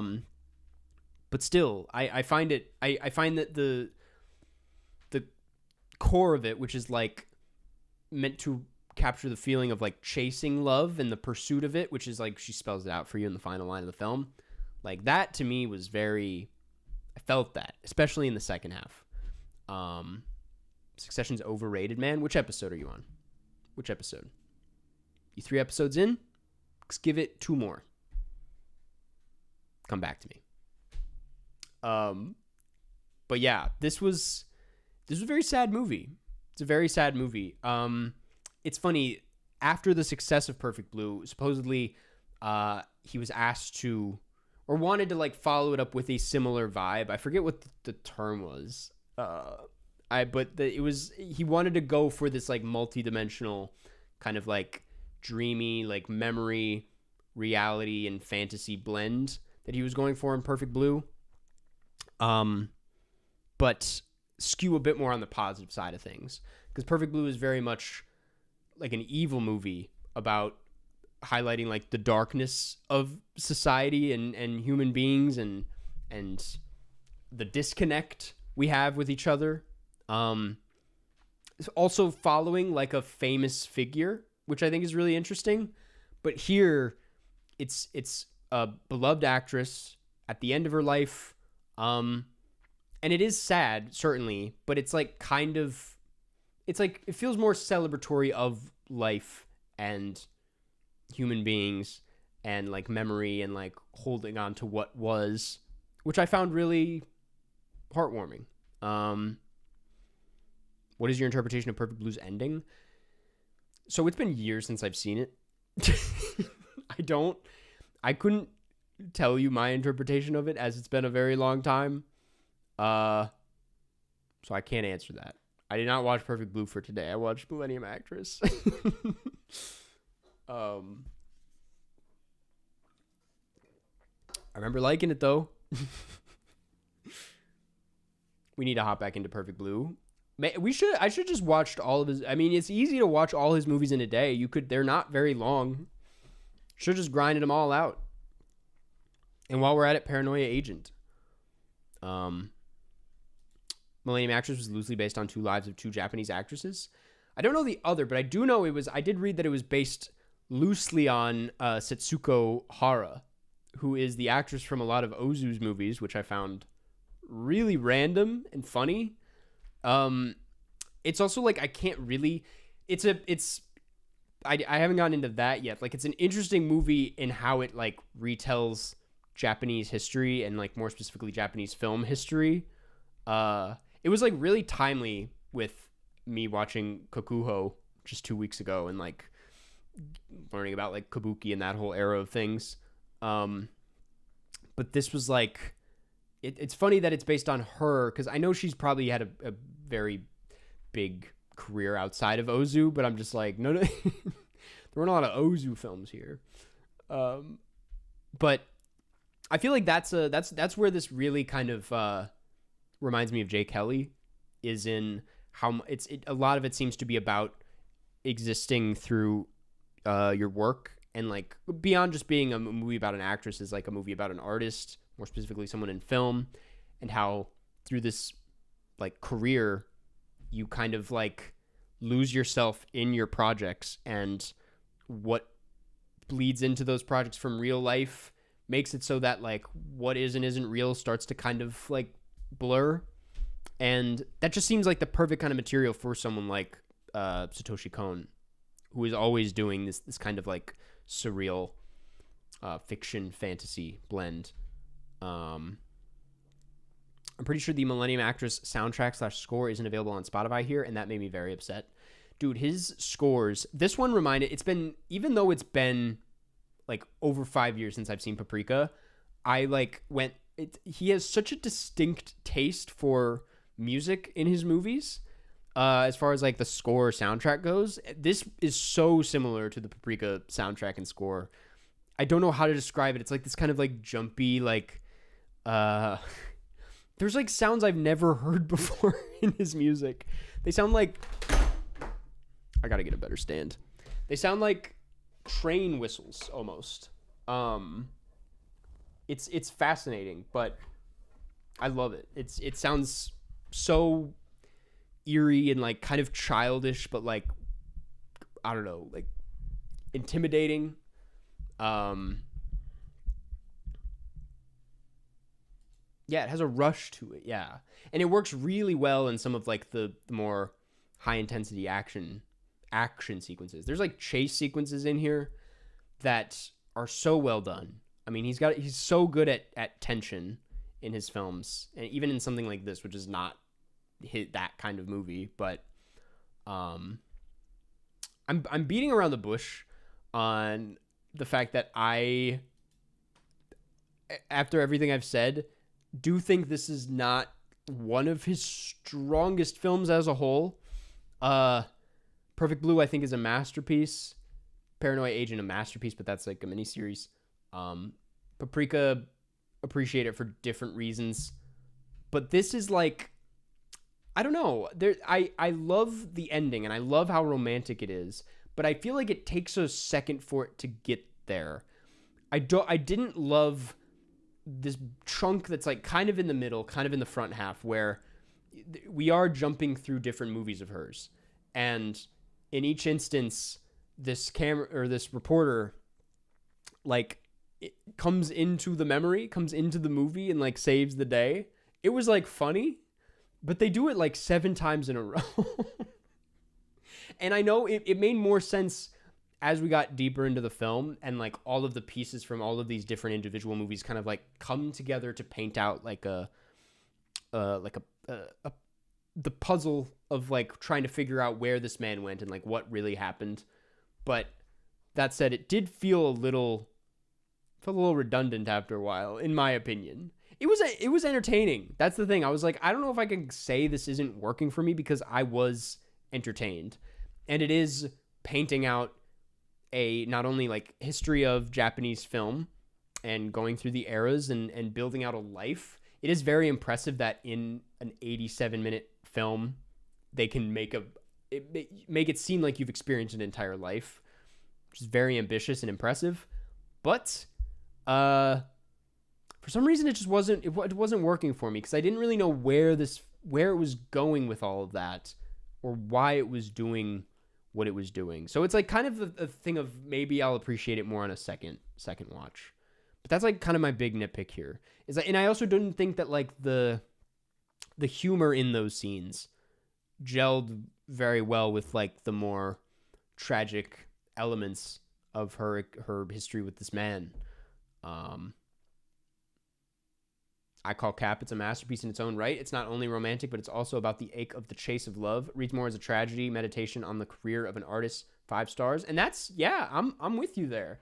I agree on all of that. I think this is I'll admit it's maybe a little nitpicky on my end. Like, I think it maybe could have tightened itself up a bit in the front half, but I don't know. I was conflicted, because I really came around to it in the end.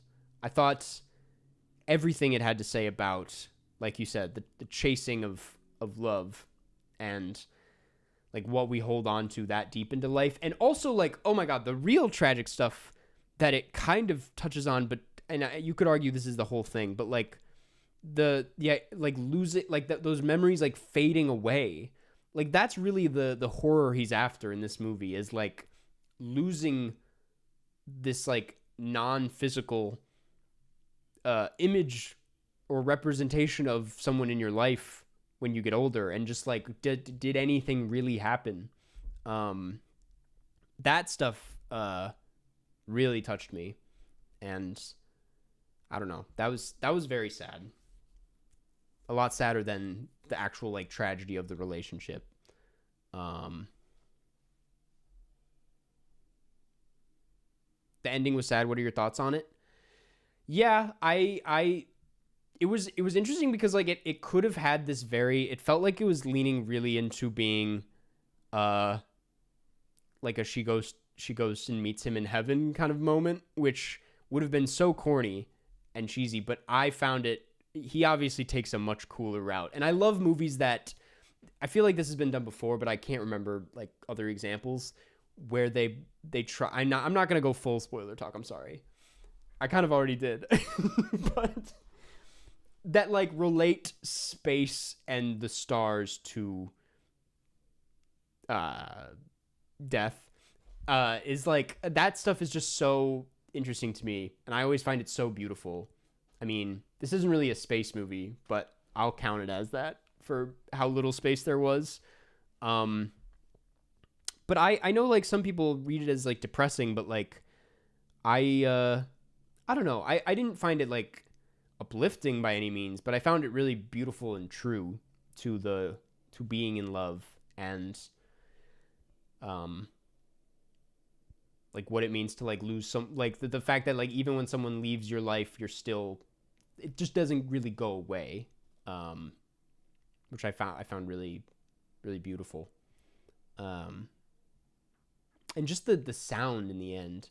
I mean, I know we've talked about it a little bit, but like the sound in his movies next to the music, like just these like rumbling kind of like ominous crash, like it's very like industrial, and it's just such a great pairing with like some of his more like vibrant and colorful and poppy imagery. But yeah, no, I liked this movie a lot. Dare I say loved it.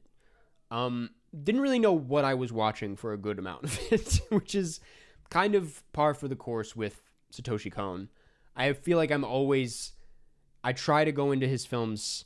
I know what I'm getting because it's a Satoshi Kon movie, but at the end of the day, he's a very adventurous artist and has done something completely different in each of his films.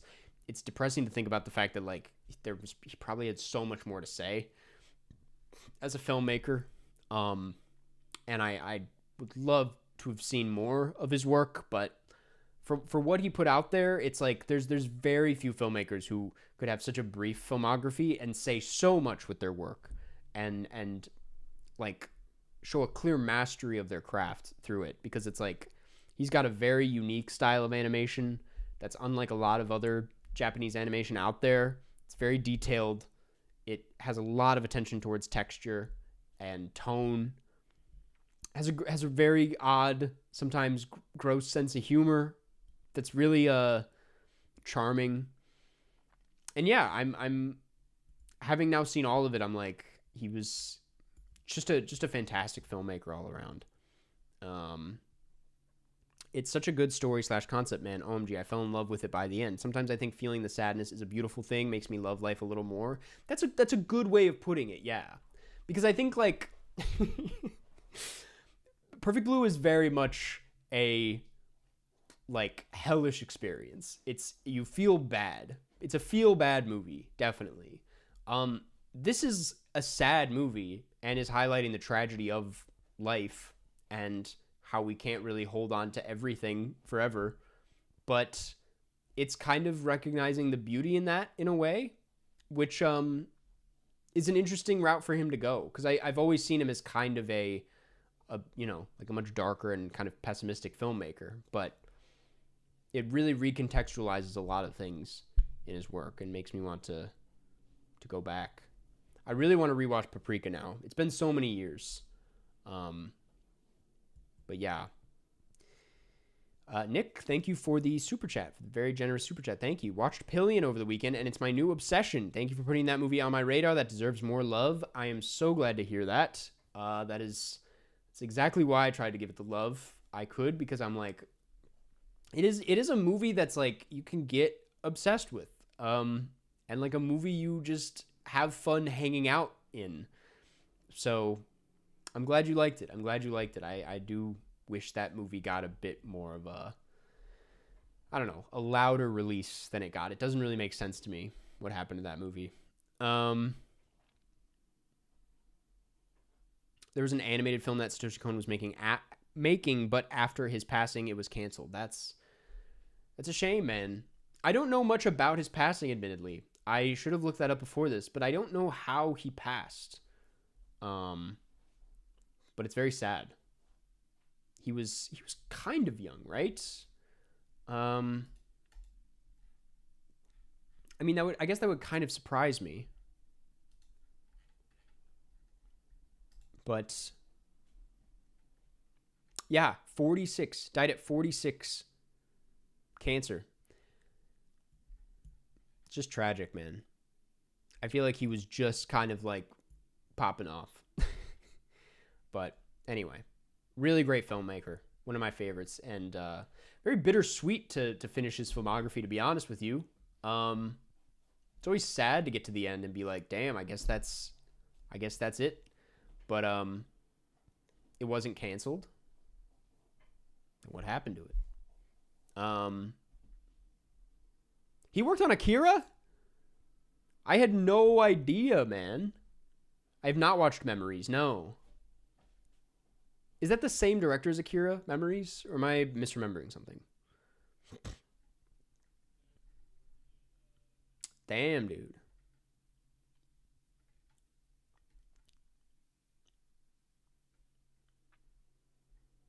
Oh, so yeah, Memories is like one of, okay, it's 3 separate films in one. That makes sense. I'm stupid. Great. Well, Millennium Actress, I gave it 4 out of 5. We'll probably go up with some time. But really enjoyed this. Really enjoyed this. Always a good time to watch a Satoshi Kon movie.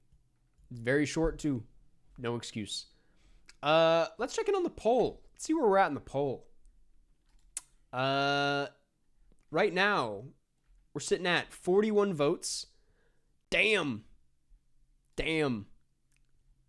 Okay. Right now, where it's at. The Conformist, 17%. Titty Cup Follies, 20%. La Strada, 22%.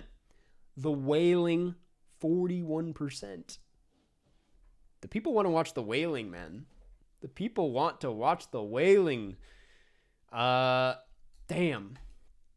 What shoes do you wear for climbing? Gosh, I forget what they're called. They're orange. They're the orange and black ones. Do you know what I'm talking about? They're the best climbing shoes I've ever owned. They're so great. I've gone through a few by now, but they're great. Wait, 1 second. The Scarpas. Yeah. The Scarpa Instinct. Oh, they're fantastic. Okay, well, it's time to get into some fun. It's time to play some games. In the meantime, we got about an hour left, a little over an hour. Let's talk about some games, man. Let's play some Cine Nerdle, I think. Give me 1 second while I pull this up. Hopefully everything runs smoothly. The camera has not been glitching today. Nice little... Oh, you know what? Before I get into that, before we move on from Satoshi Kon, I wanted to give a quick ranking. I thought it's only right. As far as where this ranks in my Satoshi Kon list, at the bottom, Tokyo Godfathers. That's how good this filmography is. Tokyo Godfathers, fantastic film. It's probably his weakest in my book. Next up, Millennium Actress. Very good. Probably one that I'm going to love a lot more on a rewatch. But, and a nice kind of tasting platter of what he has to offer as a filmmaker. He meets in the middle in a way that I really appreciate. Next up, Paprika. Paprika, it's an iconic Satoshi Kon movie. It's him operating at his peak. I feel like that's not very debatable. I think it's the last film he made. It's fantastic. It's beautiful to look at. Some of his best animation. Even if I feel a little loose on the story side of things, I think it's a beautiful movie to look at and a wonderful movie to exist in. Next, and I'm going to count it, Paranoia Agent. Could call it his magnum opus. It's the longest. I mean, it's a mini series. He gets room to breathe. He gets to build out the world a lot more than he usually gets to. Fantastic psychological horror. And number 1 is Perfect Blue. I feel like that's not a debate. It sucks that, I mean, number 1 is the first film of his, but it's great, man. Terrifying movie. And uncomfortable movie to be inside of. But it's very effective in that way. They're all great, though. There's not one bad movie in this guy's filmography. Okay. Where did the Marty Supreme poster go? Had to take it down because of a meeting. Business time is over. Let's play Cine Nerdle. Let me set this up.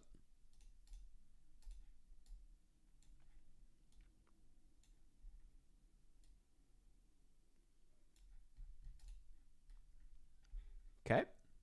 So far, so good.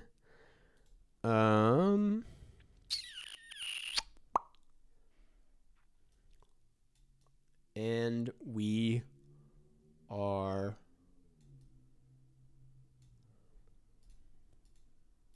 wait, and then you guys, and then transition. Why didn't it do it, man? It always does this.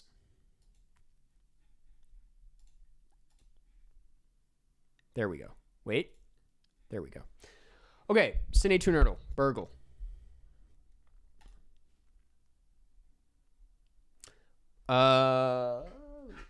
trackpad.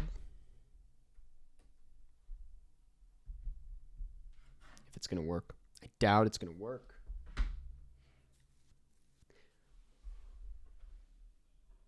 Actually, you know what?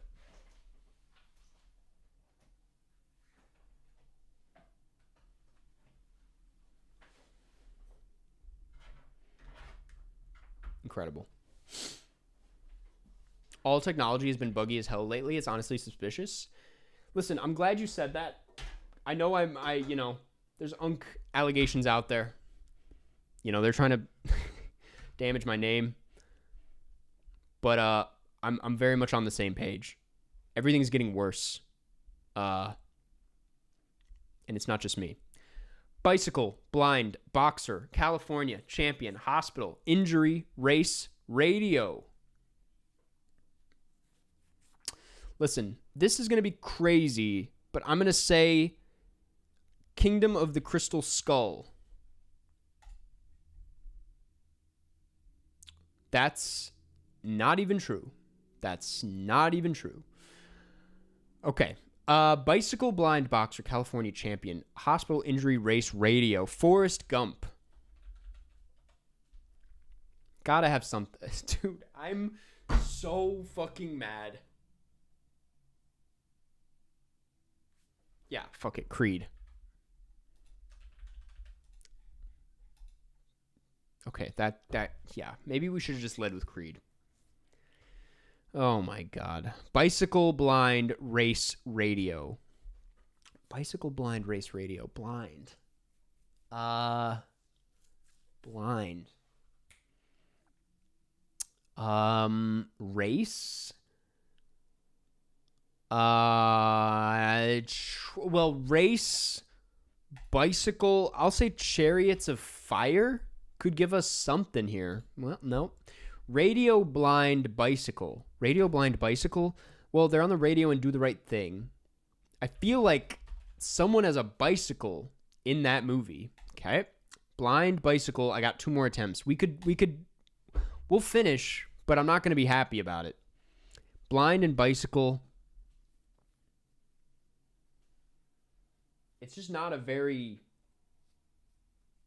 good combination.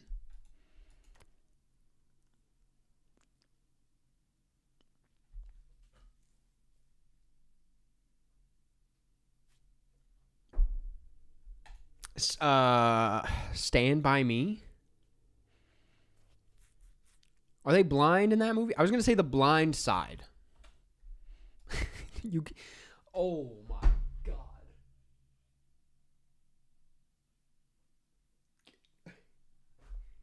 You can't make this up. You cannot make this up right now. Get the fuck.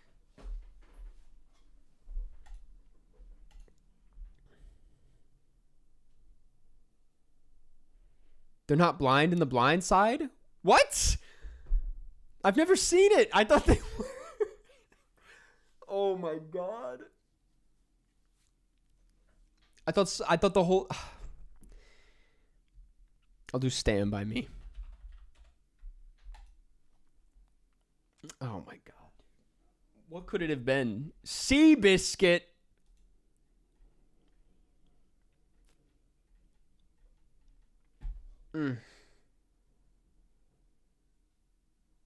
I just know Sandra Bullock was in it. That's all I've known about The Blind Side for years. All right. Let's do the critical. We're guessing the movie based on the Letterboxd review. It's like a glorious mix of 40s noir, early Hitchcock, Dario Argento, and pure director injected into the bloodstream of an unstable individual. If you don't want to see that, there's no saving you. That's quite an intense review. It's like a glorious mix of 40s noir, early Hitchcock, Dario Argento,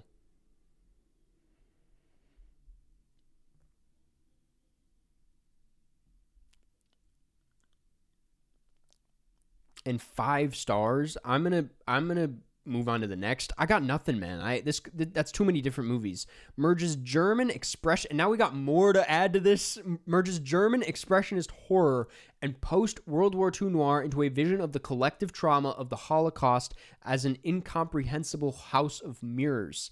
A labyrinth of fog and broken memories that, as terrifying as it may be, is still easier to navigate than the truth. I can't do this today, man. Oh my God.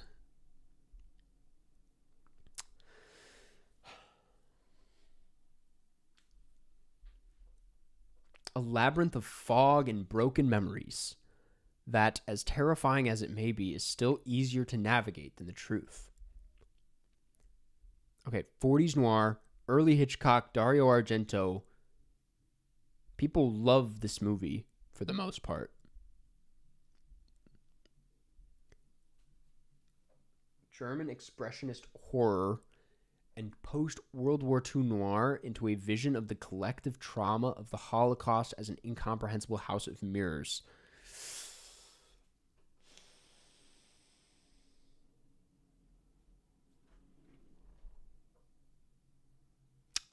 I want to say something that it's not.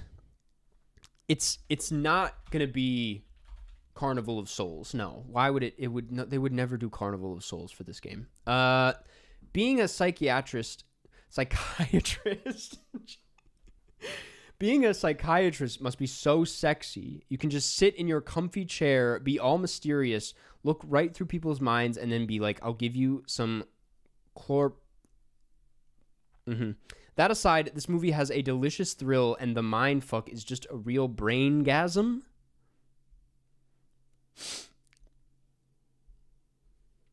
Okay, so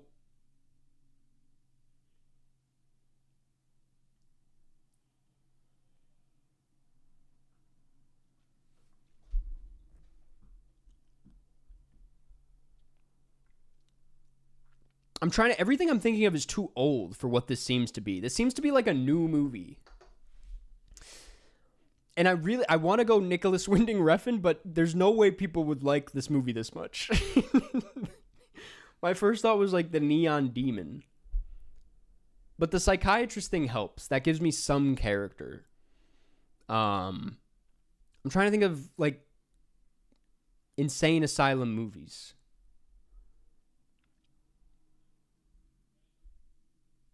I'm going to go Unsane. No, people do not like that movie that much. Motherfucker. Oh, no. I'm going next. This is the one. Sucks to be the other two kids who seemingly weren't worthy enough to feature in his dreams and hallucinations. Was it... Oh, shit. Is it Shutter Island? It's Shutter Island. All right. That starts to make sense. I see now. These are Scorsese movie reviews. Damn, dude. Joe. Is that the Joe I know? Baby's first plot twist. That's crazy, man. I gotta talk to him about that one. The movie's about the Holocaust? I haven't seen it since like high school. I don't remember. But this does track. This is starting to make more sense. Oh, what a disaster that was. Okay. Oh no, let's do the other puzzles. We need some good puzzle today. Nicholas Hoult, Willem Dafoe, Laura Dern, Pedro Pascal are in an American movie. Awkwafina, Lupita Nyong'o, Amy Adams, Reese Witherspoon, Joaquin Phoenix are in a vampire movie. Christian Bale are in a cult movie, are in a wild movie. Nicolas Cage, Catherine O'Hara? Oh, Jesus. Are in a wild movie. Well, Reese Witherspoon was in Wild, but that's like really just Reese Witherspoon, right? Awkwafina.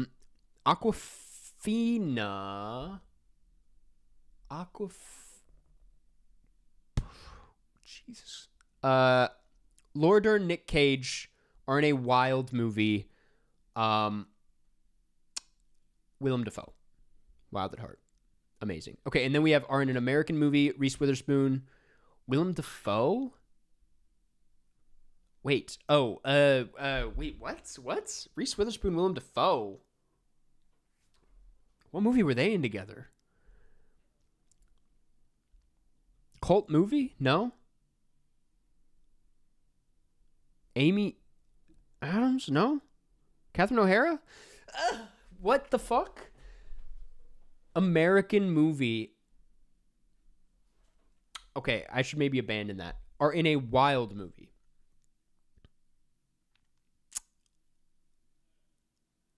Wild. Okay, well, the wild Reese Witherspoon is out of the question. Are in a vampire film. Nick Cage. Nicholas Hoult. We're talking about Renfield. Was that Pedro Pascal? Dude, this is killing me, man. Awkwafina. There we go. Okay. Lupita Nyong'o. Wait. Joaquin Phoenix, Pedro Pascal. Laura Dern.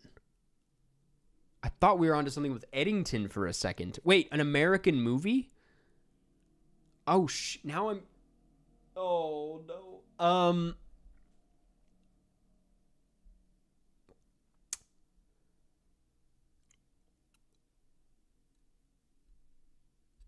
Okay, wait. Christian Bale are in a cult movie. Dude, this one is kicking my ass. I'm just trying to find the last... I don't know what this could possibly be. Christian Bale? Oh my God, it was American Psycho, dog. Oh my God. Jesus Christ. Okay, that leaves us with...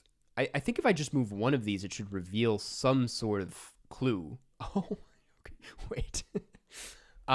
Switch these around? Yeah, okay. It was The Master.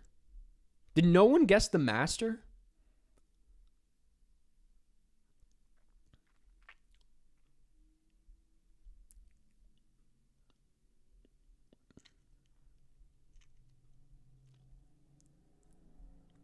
That's brutal. We got there, though. We did get there. It took us a second. Do the reversal. Invictus, Wonka, Scrooged, Mission Impossible, Spy Kids, District 9, Don't Look Up, The French Dispatch, Out of Africa, Black Bag, Johnny English, Violent Night, Love Actually, The Lion King, Interstellar, The Holiday. I'm seeing Meryl Streep. No, I'm not. But I'm seeing something else here. Spy Kids, Black Bag, Johnny English, and Mission Impossible. We're talking spies. Invictus, Out of Africa, District 9. These are,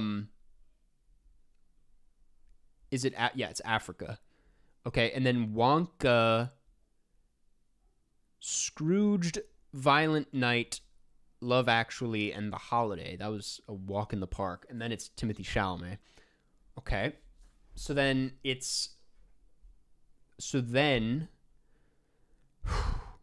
we're almost there.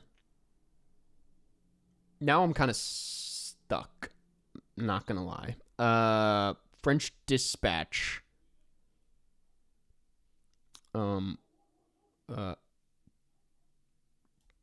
Black Bag? No.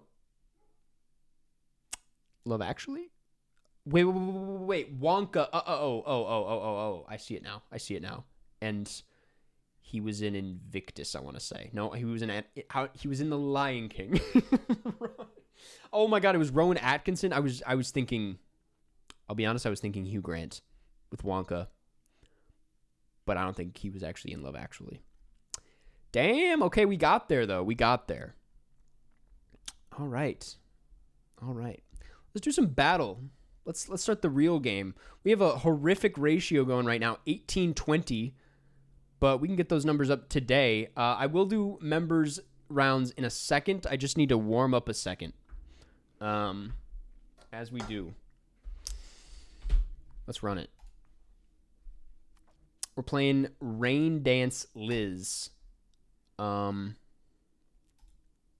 Our win condition, as usual, is pass the Bechdel test. They need romance, non-comedy.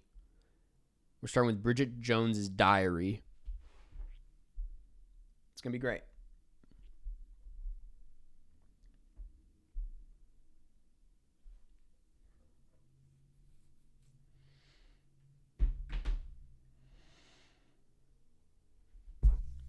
I completely forgot Laura Dern was in The Master.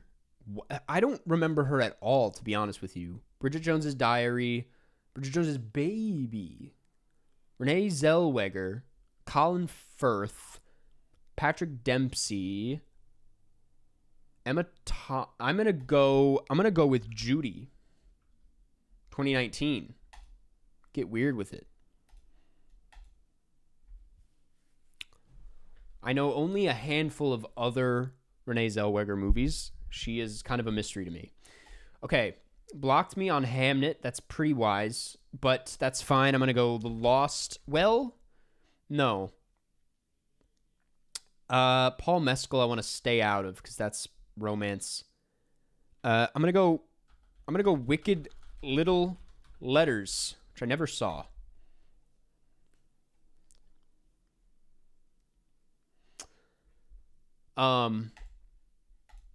I have to admit something. I've been getting really into Pokemon Go again. Something clicked and I'm back. And I know it's like kind of embarrassing to say that out loud, but it's made me a lot happier. It's a good thing to do on your phone. I'm thinking of ending things. I'm trying to think. Welcome to the power of the dog, motherfucker.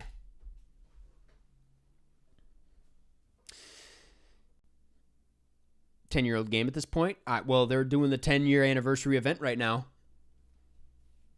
I'm grinding for a Mewtwo. Game night. Rachel McAdams. Jesse Plemons. Jesse Plemons' Third Strike. El Camino.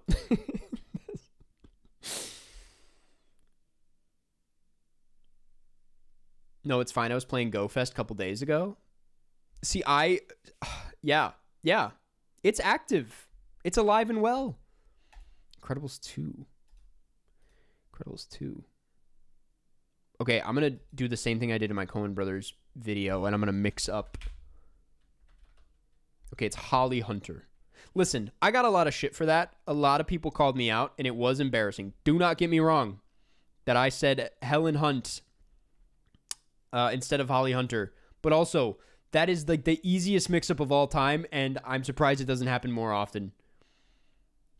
James Spader. I don't know James Spader like that. I'm going to be honest with you. And I don't know what this movie is. Oh, Thomas Newman? Take it In the Bedroom. Amazing movie. I could not think of a single James Spader movie just now. Die My Love? Really? Dog, we need to talk about Kevin. Crossy Road comeback? Different game. It's a different game.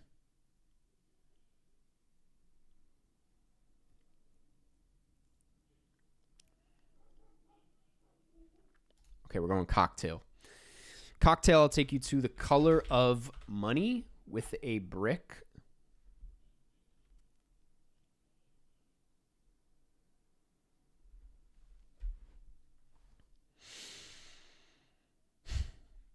Skip. Welcome to the drowning pool. Good luck where we're going. You do not want to be where we're going. We are going somewhere uncomfortable, man. Oh my God. Welcome to Harper.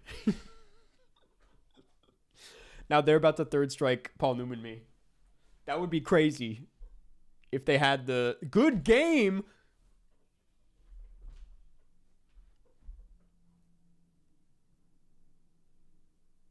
Crazy. Just absolutely insane. I bet I would have fun with James Spader, yeah. He picks interesting movies. Love to win on Paul Newman. Let's keep it going. One more, and then I'll do member rounds.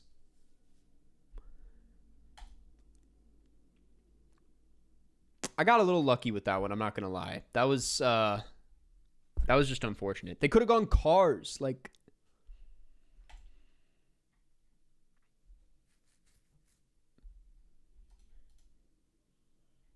Jawbreaker.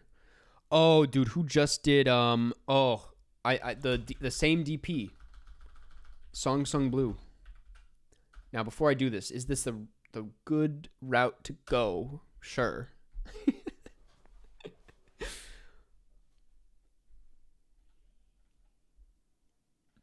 Bad Education. Bad Education? Hugh Jackman. Hugh Jackman. Was he in Origin 2023? No. Of course not. But Bad Education, Bad Education. Oh, Greatest Showman. Dude, I was trying to think of that director, man.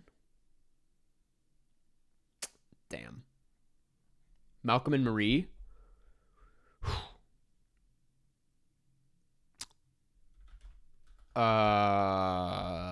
Assassination Nation. Some Sam Levinson.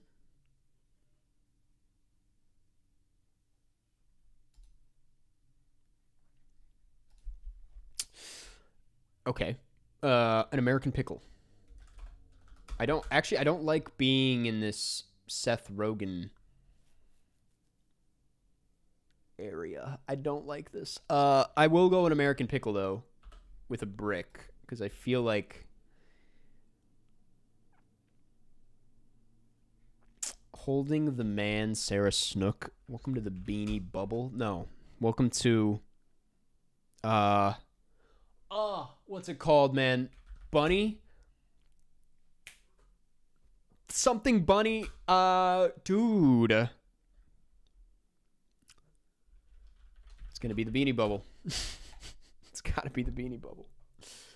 Fuck. They know some deep cut Sarah Snook. I'm fucked. Oh, we're good. Cocaine Bear, Ray Liotta. Has he ever worked with a woman? I guess in Cocaine Bear he did. That is his, yeah. Cocaine Bear.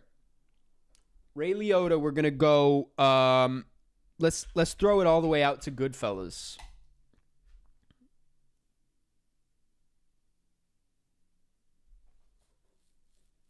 What game is that? Cine Nerdle. Nowhere. Interesting. Nowhere. I'm going to take you to the living end. We're going to play this game. You got to try playing Elfman.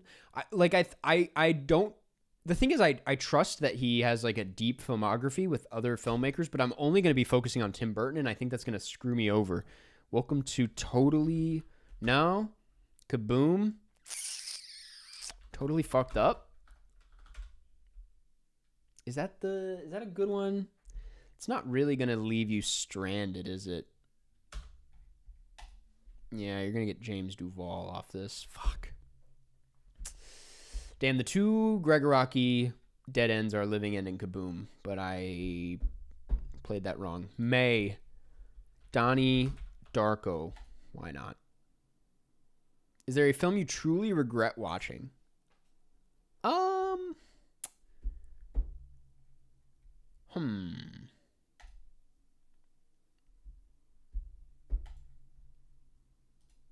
Let me try and process what just happened real quick. I'm not going to get out of this. I'm not going to get out of that.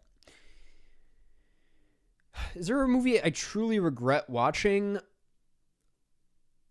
I don't know. I'm a pretty like... Okay, wait. This is... we're going to go Tommy. Some Ken Russell. It's going to get weird. It's going to get real weird in here. Oh, we're going The Devils. Oh, just give me... Oh, fucking... why did I do this? The Brood.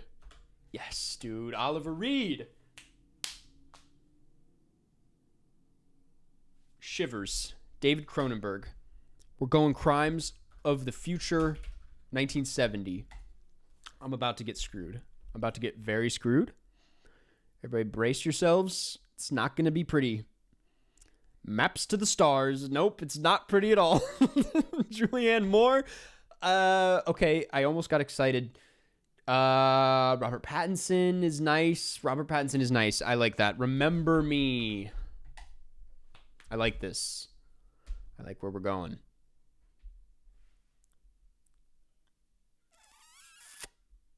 Good Time. Die, my love, motherfucker.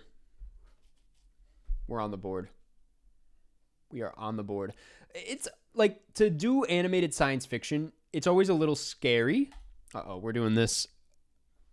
That's fine. I'll take it all the way back, and then you can put me somewhere comfortable. We're going to have Joaquin Phoenix. In Joaquin Phoenix, we're going to be able to play something. You Were Never Really Here. We're going to do Sisters Brothers. Some Jacques Audiard. Some good Jacques Audiard. Gotta say. Amelia Perez. Don't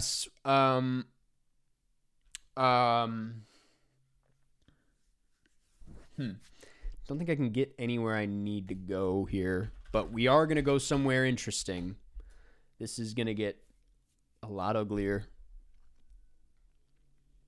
Not happy about this. Baby Invasion. No, man, don't make me do this. We'll do Trash Humpers. It's over for me. I'm gonna have to escape regardless. This is why you need a skip, man. Oh, okay. This is not bad. Did he shoot this? He did not. Oh, any other Travis Scott movie? Has Travis Scott acted in anything else? Has he acted in anything else? Travis Scott filmography. He's not an actor, man. He's not an actor. I'm out. Fuck.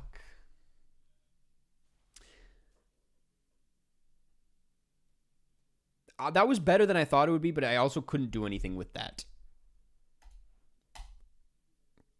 Single white female. Jennifer Jason Leigh. Throw it all the way up to... No, yeah, we'll do... Already been played. It was just played! Jennifer Jason Leigh. Who else is in this? Jennifer Jason Leigh was in... It's over. It's over for me. I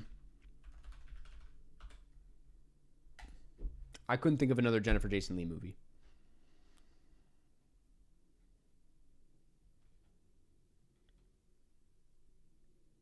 Do you not remember him in The Master? I did forget about Travis Scott in The Master. Okay. I'm going to do Smoddy. Hot Fuzz fan, I apologize if you're here. I think that's from the last stream, but I could be wrong. Okay. You need Become the Film Bro. I need Pass the Bechdel test. We're on Night Bitch.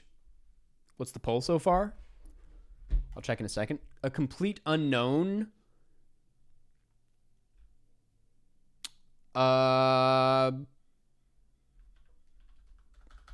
Become the Film Bro.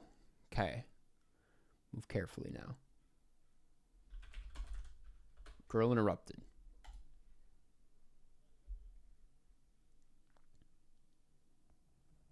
He's in the Trolls movie. Good to know. That's good to know. You can get to the Trolls movie through Aggro Drift. God, this is the best game ever. Okay, Night on Earth. Beatrice Dalle. You're not going to like this.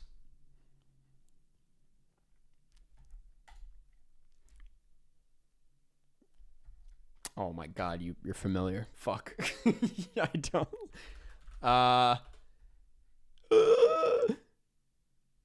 She doesn't even count. That's fine. The second act, obviously. I'm gonna die. We're going through the French animated section now. Is that what we're doing? We're doing French animation. This is neither of us are going to enjoy this. This is going to be very, very bad. Asterix at the Olympics Games. Asterix, the Middle Kingdom.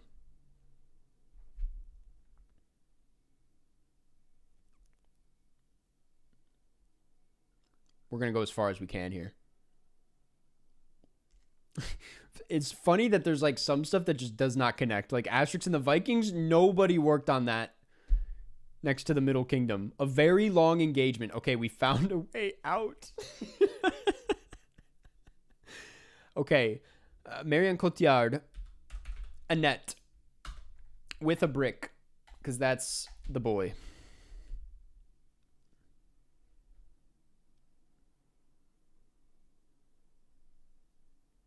There's people who, and this has happened multiple times. I used to say this way more like a few years ago. I used to refer to certain actors and people online as like, that's the boy. There's the boy. Like if I'm talking about Adam Driver, I'm like, that's the boy. And then there were people that would comment like, he's a grown man. Like that's offensive. I was like, I'm just calling him the boy, man. It's not that serious. You could call me the boy. Silence with a brick.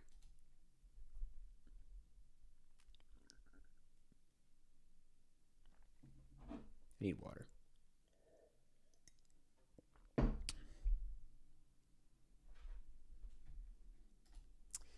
Patterson.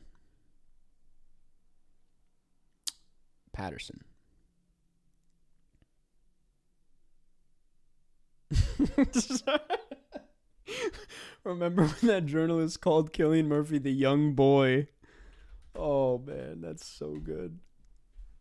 That's really good. The fuck is this game? It's Cine Nerdle. You're basically trying to like connect movies with their cast and crews and go as long as you possibly can.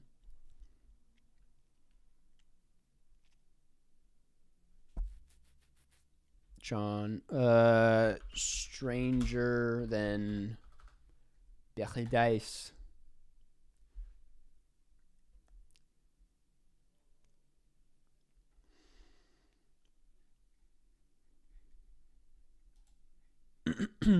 There's a way out. There's a way out.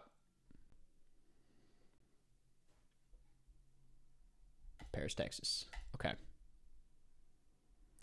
Harry Dean Stanton was in Escape from New York. Oh, bricking that for sure. I remember a British comedy where a character goes, "That's my boy." I love when I just think it's funny when people say it. Yeah, like in Succession, he's the number one boy, and it's valid. The Thing. I don't like this direction that we're going in.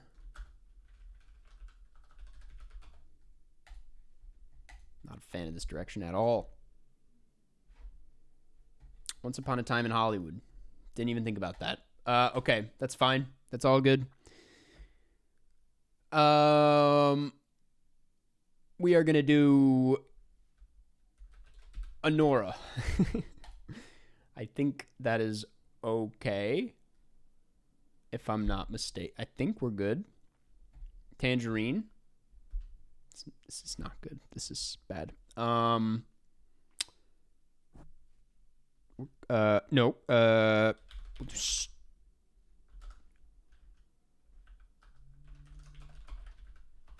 Prince of Broadway?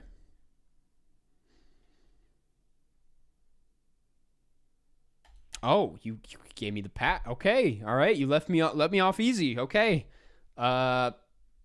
Shit.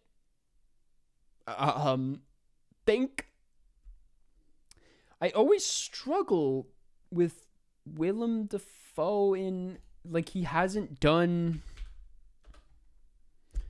a ton of movies with that many women. Willem Dafoe.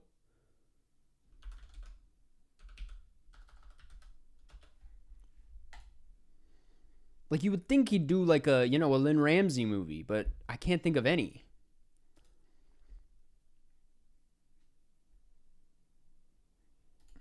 Escaped on the fly. Nice. We are going to do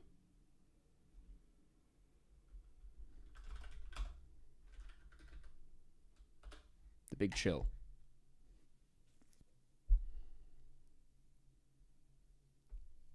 I'll do Elfman next.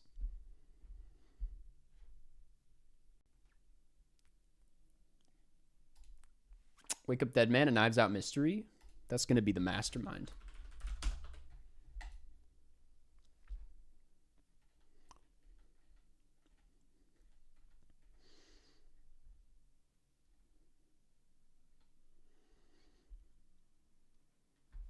You should do a John Waters ranked vid. I would love to, honestly.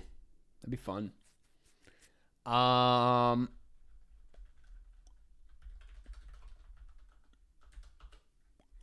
I thought he was in that. What was he in, man? He was just in something.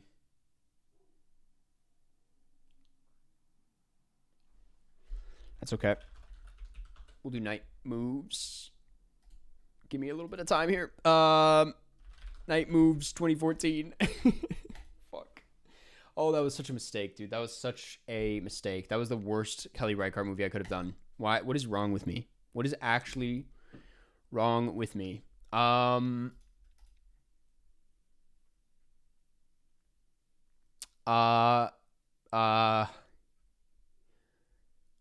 my God. Oh, man.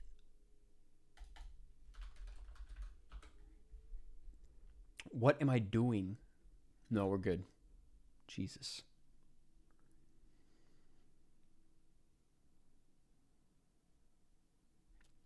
Beastly. Vanessa Hudgens.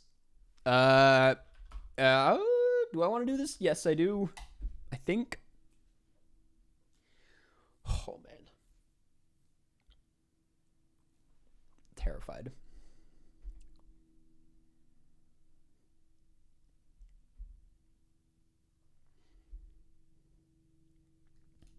Sharpay's Fabulous Adventure. Well, obviously I'm going to play the Sweet Life movie, which Ashley Tisdale does not connect to for some fucking reason.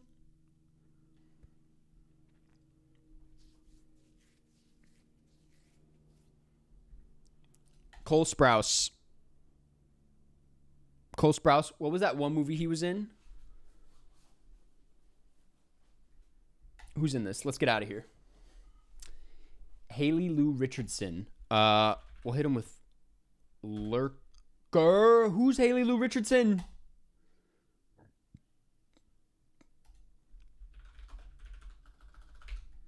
Escape. Didn't like that. Lisa Frankenstein. Oh my God, you're right. Oh, Jesus. That's fine.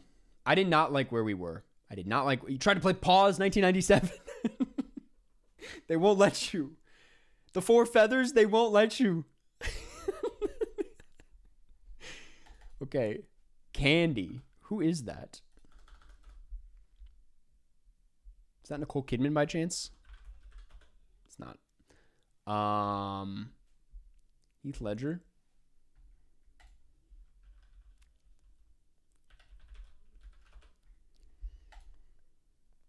Probably not a good play at all. Nope. Jesus, man. I'm getting just annihilated. The Dark Knight.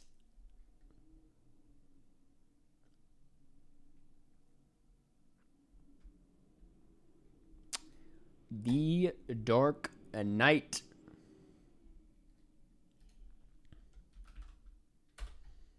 Hit you with some Mank.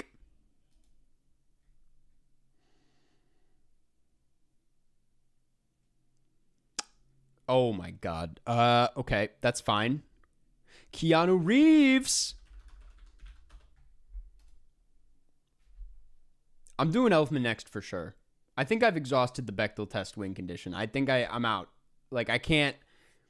I've played this one too much. I'm not getting any better. It's time to switch things up. You're right.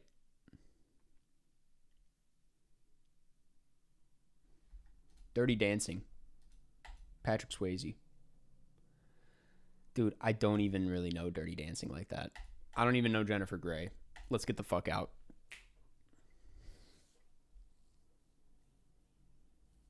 I don't know any other Patrick Swayze movies, and I'll admit to that right now.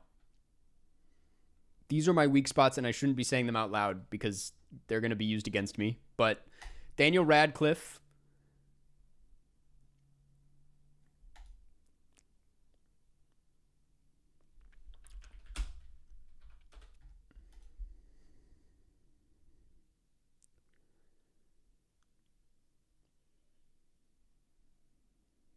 Imperium. Oh, I don't know what this is.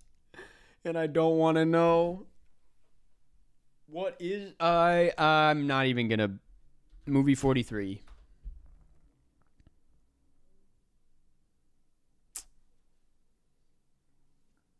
Good game. I got nothing. That was bad, man. That was bad. That was really, really bad. Well played. Okay, we are going to change our win condition. We are going to reset some things because that was not us. It was not the best of us. We're going from past the Bechdel test to Danny Elfman. Not enough slots available? I need 6 slots? That's how good he is. Leads I barely use. Escapes, I have 2. Rush, I don't use as much, I guess. I'll do Danny Elfman. Before I do this, let me just check his filmography. This is not cheating. This is pre-research.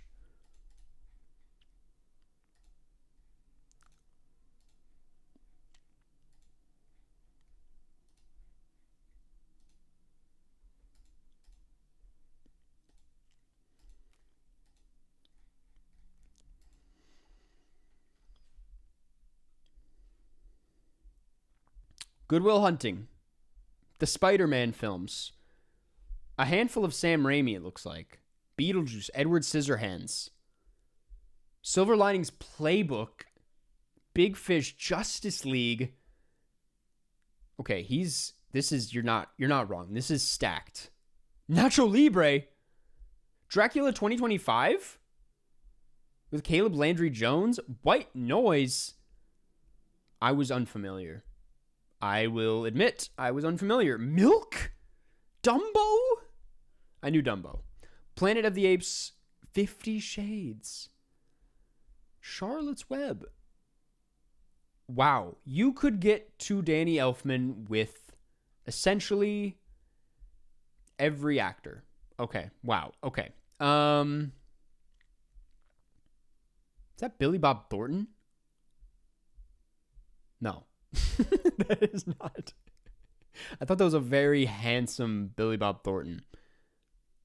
I always listen to my old friend John. What are you talking about? Okay. I feel good about this. This is good to know. We're going Danny Elfman mode here.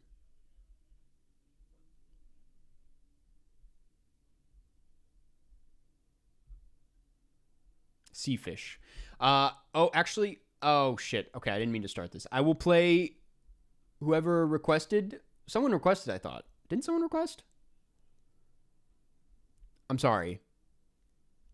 If you're a member and you want to play, feel free to request me. My username is Karsten. American Psycho. American Psycho, Danny Elfman. See now, this is why it's not cheating.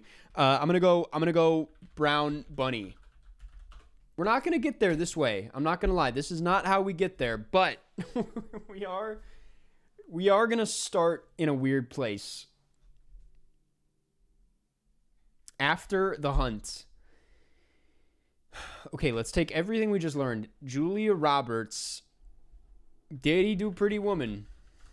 Probably not. You need fantasy. That should be fine.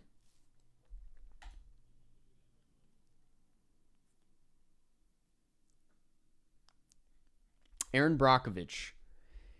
Fantastic movie. Unsane. Let's do a little Soderbergh. Let's do a little Soderbergh. Avoid Tim Burton for fantasy. Well, that doesn't fucking help me. That's like the whole thing, man. That's all I need. I just got to use my bricks.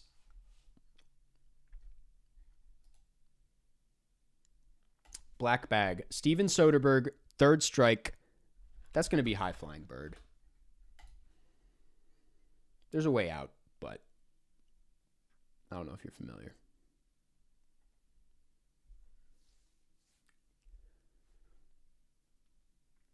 Yeah, no, you're not going to get there. Oh, you did. Deadpool 2. Now, this is when we test the... Let's test it out. Fuck. Didn't work. I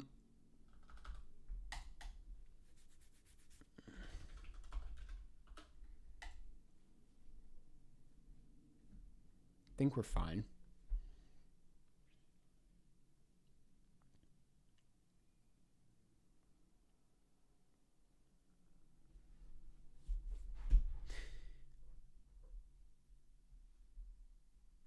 Oh, what was I going to check? I remember I was like, I'll check that in a second, but I don't remember what that thing was. The Adam Project. Ryan Reynolds, The Proposal. One of the best Ryan Reynolds performances.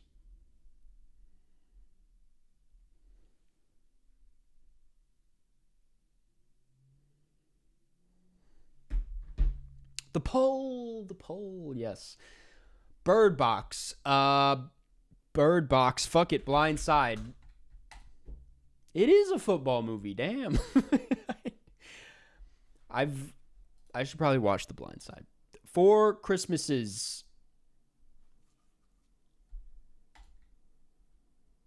Vince Vaughn. Robert Duvall. Sissy Spacek. We're gonna go in the bedroom.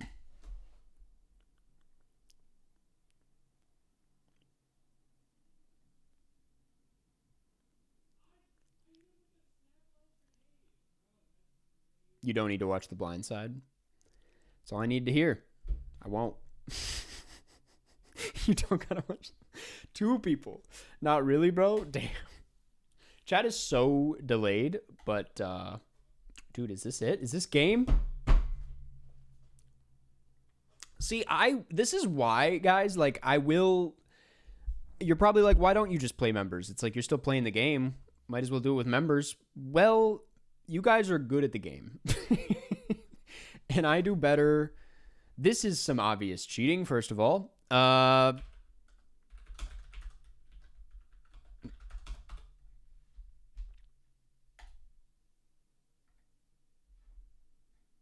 Shining. Jack Nicholson had to have done something with Danny Elfman. Oh, the Batman. What? There we go. Let's go. Oh.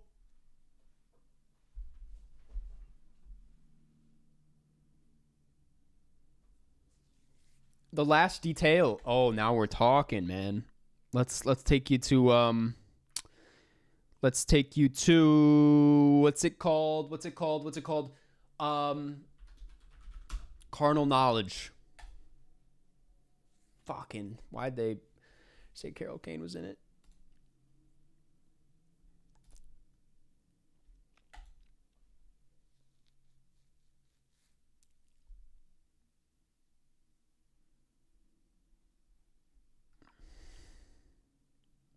Good game. Oh, what? I really thought that was it. Let's throw it all the way up here with the block.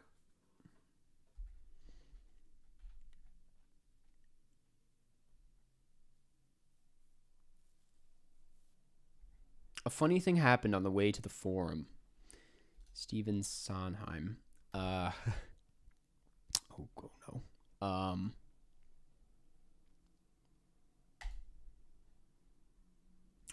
Nicholas Rogue. That's all I needed. Now we're cooking. That's why you keep these. That's why you keep these casts around. Movie 43 as an escape. Okay. Movie 43 gives us unlimited opportunity. I'm going to go Igby Goes Down.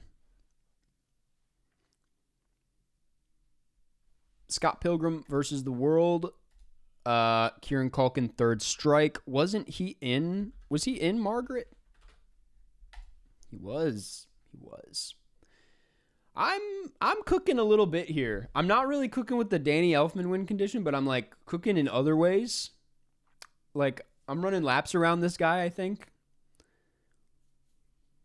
It's a little uncomfortable for them.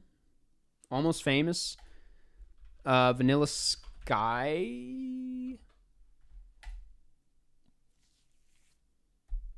One of these days I'm going to play a Danny Elfman movie though. The Mummy. Tom Cruise. The Mummy 2017. I didn't really know this was a thing, to be honest with you. The Color of Money. I'm cooking the wrong recipe. Still tastes good.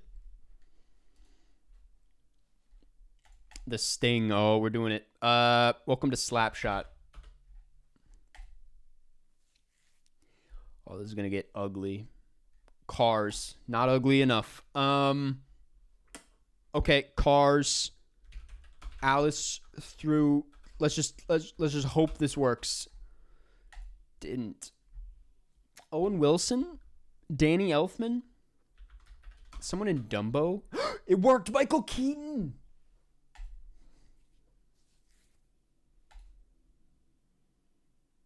He did do Mission Impossible 1. Oh my god, I wish I knew that. Twins, Danny DeVito. What's it called? Smoochie? Death to Smoochie? I do not know what I don't know what you're talking about. Universal Dark Universe. I have no idea what that is. Robin Williams. Oh, what was it called? It was called Flubber. Fuck. RV. Damn it, man. That exhausts the Robin Williams stuff. Oh my god. Fucking hell, man. Flubber original. Flubber. Son of Flubber. Let's go. Oh my god.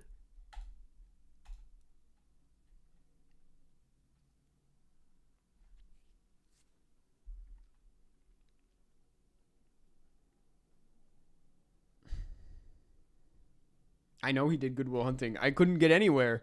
The Apartment. Billy Wilder. Ace in the Hole. Let's start there.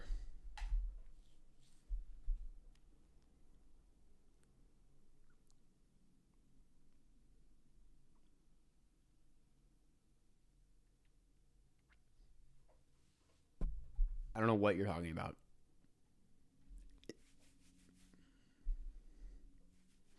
Spartacus. Doing some Kubrick here.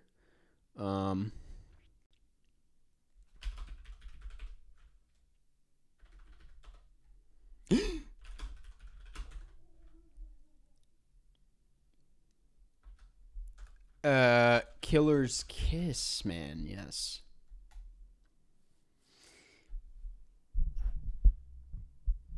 Dark Universe was supposed to be Universal's MCU with like Dracula and Frankenstein and the Mummy. And are you actually? I am not kidding you.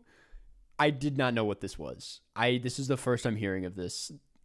When was this a thing? Because I don't think I was tapped in at that time. Unless I was, in which case this is embarrassing. Stanley Kubrick, Fear, and Desire. Just get out. 2017, 2018. Okay, so dude, I was doing YouTube at that time. I think I just like heard Dark Universe and just didn't bother looking into that. There was the famous photo with Cruise, Depp, Crow, etc. in 2017 for the Dark Universe. Oh my god, man. How did you... This is the biggest cheat I've ever seen. You are not... Uptight? Get the fuck out of here.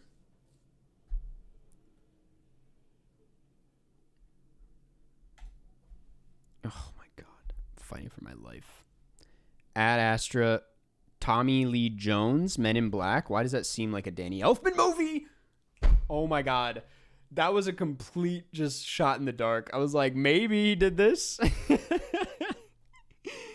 Oh, that's too good. That's too good. Michael Jackson's Halloween. Get Elftman, dude. Get Elftman.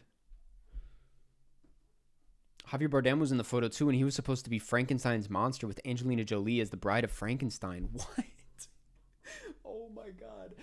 You know what the craziest part about this whole thing is? I don't hate the idea. They were onto something there.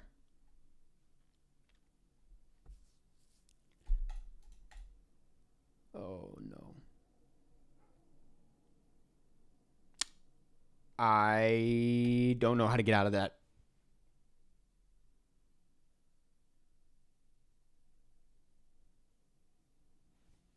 Bill and Ted's Excellent Adventure. Okay. Keanu Reeves, Danny Elfman.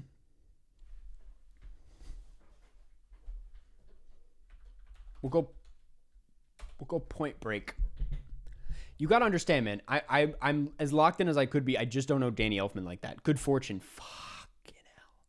Seth Rogen, Aziz Ansari. Could be interesting. But I don't know any. Okay, Seth Rogen, An American Pickle.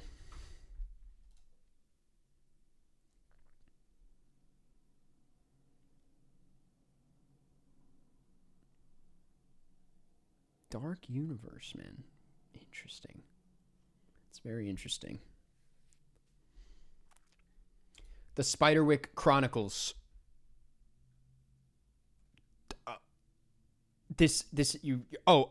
Charlie, it's like you're trying to let me win here. That felt like that felt like just handing it to me. They were like, "Come on, man. You have this." That was almost deeply embarrassing. Okay. I'm going to do Hot Fuzz fan.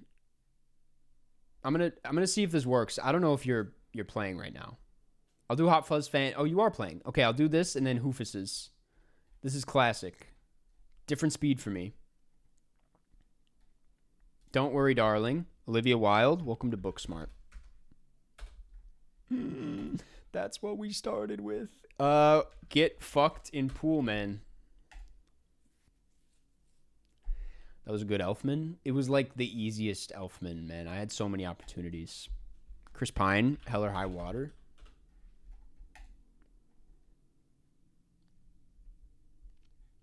Galveston, Ben Foster. What was he in? What was that? Leave No Trace? Was that him? Yeah.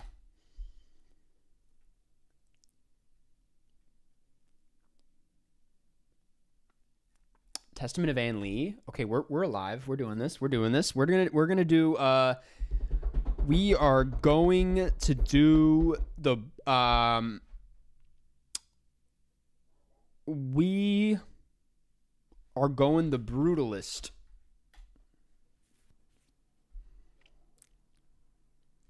Son of Saul. What is that? What is that? What is that? Oh my.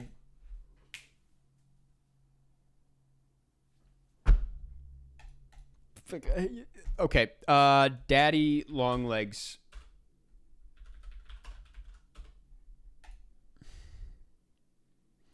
I don't know my Hungarian cinema like that, man. I'll just own up to it.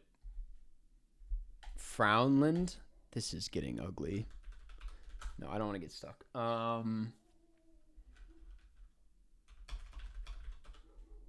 This is a nasty round here. This is ugly. Highest to lowest. Okay. All right. I'm gonna go Clockers.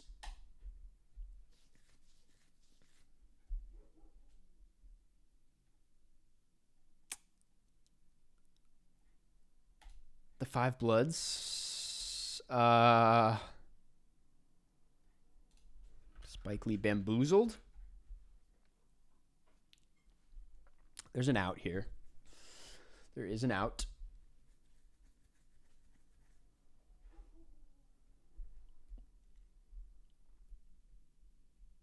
Are you gonna don't? Oh shit! Wait.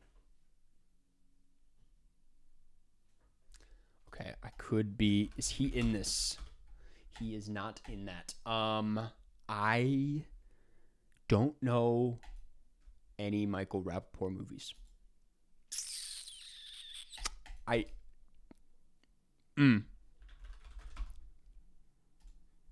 Nope. We're not. I don't know how to Elfman this guy, man. Good game. True Romance. That's right, dude. Dude, this is why I can't do classic. It's brutal. It's a different speed. It's a different speed. That was disgusting. All right, this is my last round. Then we'll get into the call-ins. Pet Sematary. Stephen King. Stephen King, we're going to go Cujo?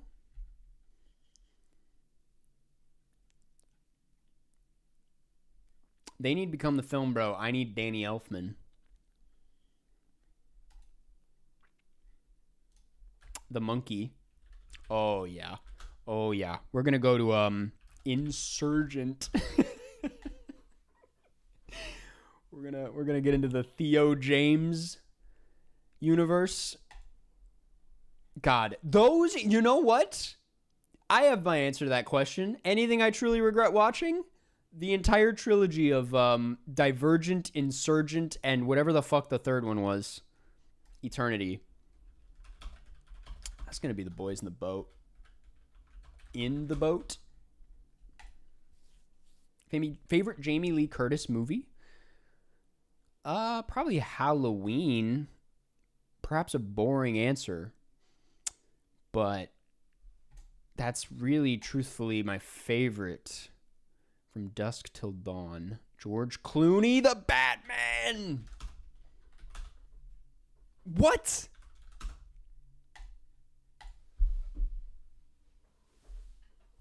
What do you mean? What do you mean? Oh my god. Oh my god.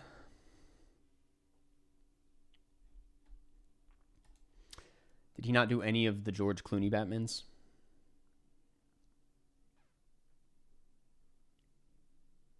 That's not our man. Oh, shit. Bro, name a third George Clooney movie. The King of Kings. Uma Thurman.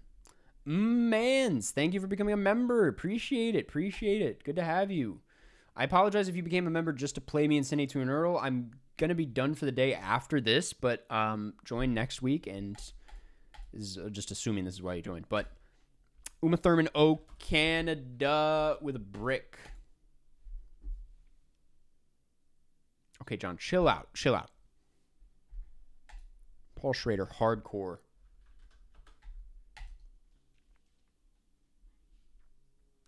Oh, I forgot to... Okay. Jack Nicholson, that's going to be Batman. What is wrong with... That's Robert De Niro. That's... That is Robert De Niro. Boxcar Bertha. Okay.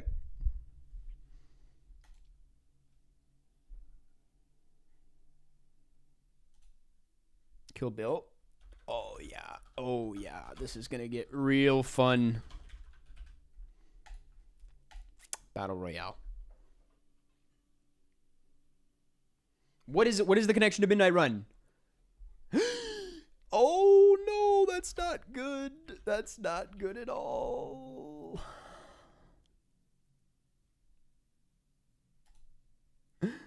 Oh, no. Man. Fuck. Just kill me, bro. Just kill me.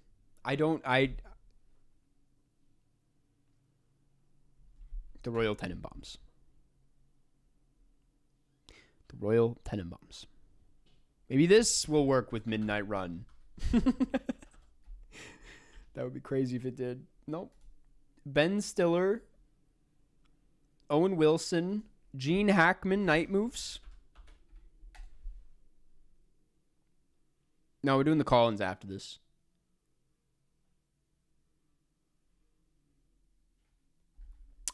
Oh, what was I thinking? What was I thinking on that one? Interesting play on my part. The Conversation. Third Strike, Gene Hackman. We have this, man. We have this. The French Connection. not a good Third Strike at all. Not what we needed. Bug. Yep. Danny Elfman, Bug. Tracy Letts, anything? This is when we need the Bechdel test, man. We could have done House of Dynamite. William Friedkin, Cruising.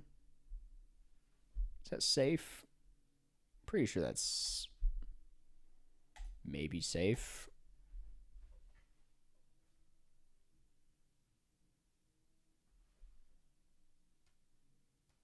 To Live and Die in LA. Is that Guy Pearce? Nope. Is that Kevin Spacey? Who the fuck is in this movie? Willem Dafoe, of course. Willem Dafoe, John Turturro, Robert Downey Sr. Let's try Midnight Run. Willem Dafoe, Inside. With a block, of course.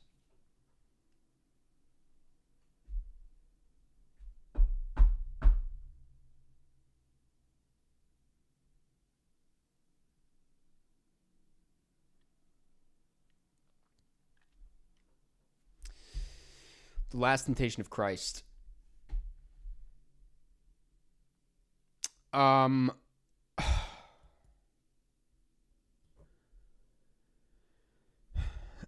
Merry Christmas, Mr. Lawrence. No, not Drake and Josh.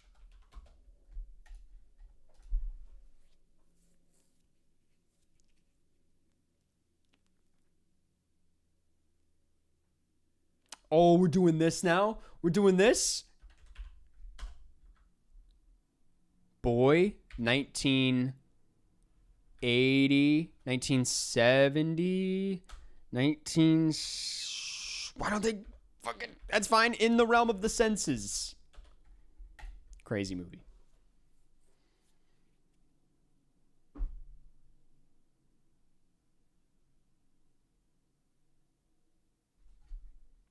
We might have him here. It's going to be an escape, but okay. That's good. That's good for us. The Phantom Menace. Who is that? Liam Neeson? Is that who that is? I've never seen this movie. The Naked Gun.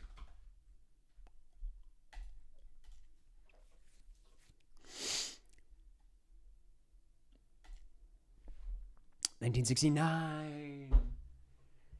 That's like how timeless that movie is it looks like it could be from, The Last Showgirl.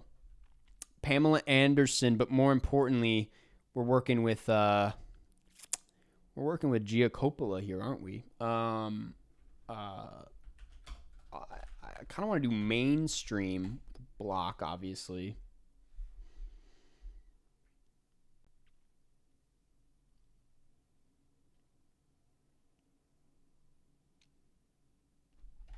Palo Alto.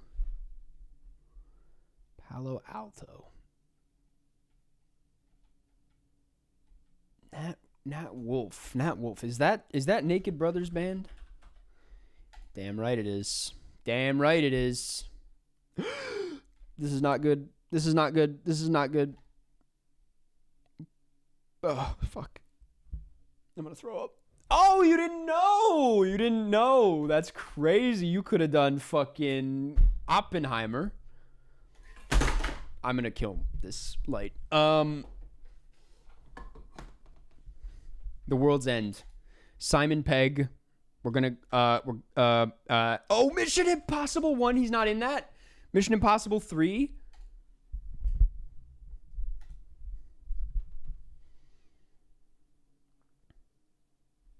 Eyes Wide Shut. I don't care. I got Mission Impossible 1 on the board. We got a point on the board, and that's what matters. Please don't tell me you already have Martin Scorsese. We're fine. It's all going to be okay.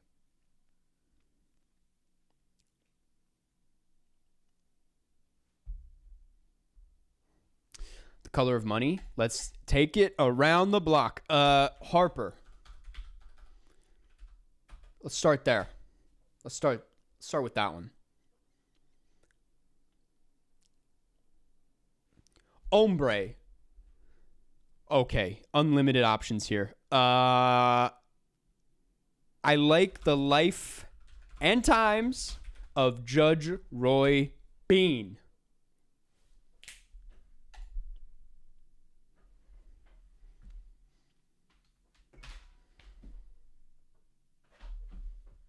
Are you serious? How, dude, get the fuck out of here, man. Oh my god.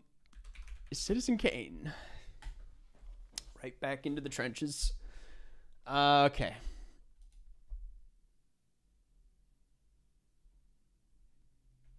Macbeth. Orson Welles.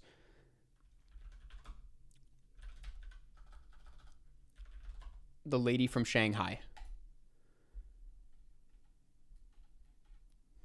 Please.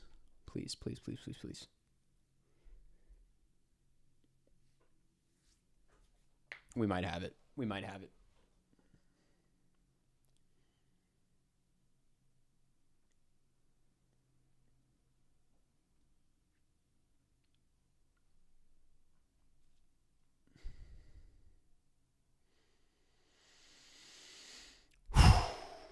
Good game.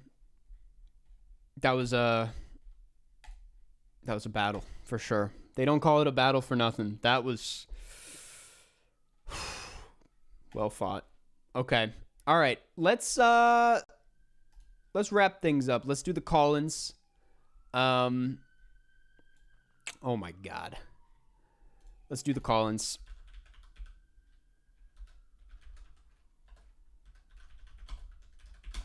And check in on the poll. Let's check in on the poll real quick. I don't call it until the very end of the stream to give people a chance to participate. But right now, the ranking is 19%, The Conformist. 19% as well, Titty Cut Follies. 26%, La Strada. 37%, The Wailing. You got about 10-ish minutes to change this. But as of now, The Wailing is winning. Okay, let's get into the call-ins. Carson, you should do a Palme d'Or ranked. I've thought about it. It would be long. There's a lot of Palme d'Ors. But, you know, I could always do what I did with the best pictures and just do this decades or this centuries and then move from there. But yes, I've always wanted to. Okay. Let's start with the call-ins. If you're new to the stream, we like to end these streams by taking call-ins, asking for movie recommendations, and we give them something to watch based on what they give us. So we're going to start with this one, I think. Let's run it. Wait. It's not working.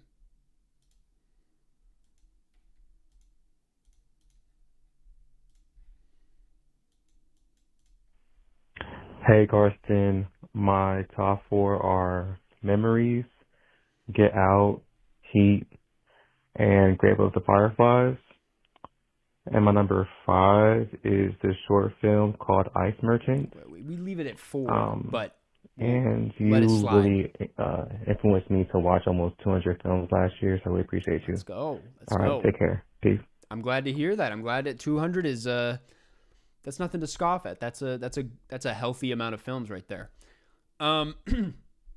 Memories. Are we talking Memories, the one we were just talking about on stream? The animated one? Because how topical. Get Out, Heat, and Grave of Fireflies. It's interesting. This is interesting. These are all very different in my opinion. It's hard to find a through line here.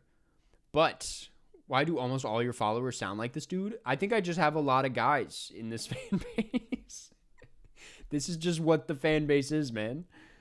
Okay, Get Out, Heat, Grave of Fireflies, and Memories, which I haven't seen.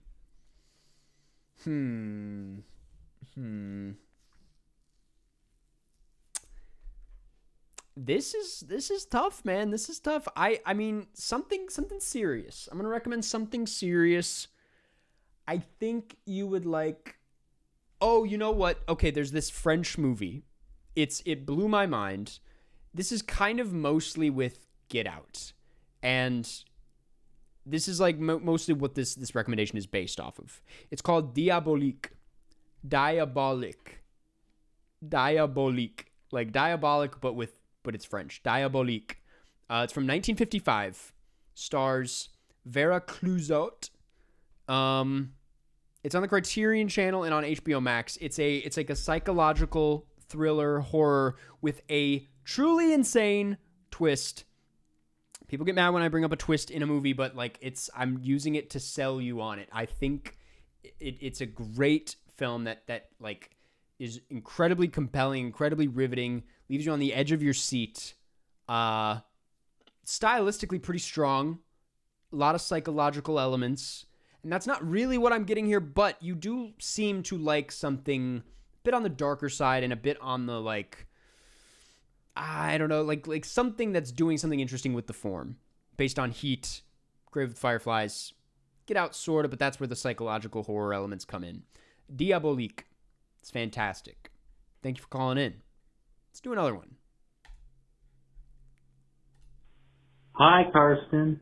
I promise this isn't rage bait, but I want to see what you do with it. My least favorite film directors are Alejandro González Iñárritu, Stanley Kubrick, David Fincher, Quentin Tarantino, Francis Ford Coppola, and Robert Eggers. My favorite are Agnes Varda, Andrei Tarkovsky, Kelly Reichardt, Michael Mann, Martin Scorsese, Corey Haim, Wim Wenders, and of course David Lynch. Again, I promise this isn't rage bait. Recommend me something, please. Thank you. Crazy call. Crazy call, man. Okay, so your least favorites. Alejandro González Iñárritu. That is that's a thing a lot of people say. That didn't Stanley Kubrick, crazy. David Fincher, fair. If he's not your thing, he's not your thing. Quentin Tarantino, fair. Sometimes we grow out of that. Francis Ford Coppola, I don't think you've seen enough. I think Francis Ford Coppola is better than you think. Francis Ford Coppola is like operating on a very similar wavelength, I think, to the people that you like. If this is about the Godfather trilogy, then like you expand beyond that. I think you would love The Conversation, but that's not my official rec. If you haven't seen The Conversation, if you have seen The Conversation, then then that's fair. That's fair. But I think you would like it. Let's see. Francis Ford Coppola and Robert Eggers, fair. My favorites are Agnes Varda, the transcription reads Android Tarkovsky, Andrei Tarkovsky, Kelly Reichardt, Michael Mann, and Martin Scorsese. So I want to go, I think the best way to go about this is to think of a filmmaker that you would get into. You don't like plot as much. You are very open to stuff that is like structurally challenging, stuff that's on the arty side. That's basically what I'm beating around the bush saying, is that you like the artsy fartsy stuff. That's great. As far as who I recommend from that, I think you have all the like heavy hitters as far as auteur directors go. But as we like to do here, as I've picked up on, we really skew, we try to cover a lot of Asian cinema, I'm realizing. And so I'm going to throw at you a new auteur who I think you're going to like, and that's going to be Simon Lang. And I'm going to recommend Goodbye Dragon Inn. Very similar to Kelly Reichardt as far as the slow cinema goes, similar to Andrei Tarkovsky as far as, I mean, just in terms of his compositions. very strong, thematically dense filmmaker, has a lot to say, and without saying anything most of the time, just one of those who, like, he just seems like he's next in line when you're listing out your favorites, you know? And so I'm going to recommend Goodbye Dragon Inn by Simon Lang. And if you have seen Goodbye Dragon Inn already, I'm going to recommend his other film, Vive l'Amour, spelled V-I-V-E, L'Amour, L'Amour. Fantastic filmmaker. I recommend him to everybody. It's not going to be everybody's thing. He is like the slow cinema god. He's the master at slow cinema. So much so that, like, when I first saw one of his films, not knowing anything about him, I was like, what the hell? We've been on this shot for 10 minutes and it's just a man looking outside of a window.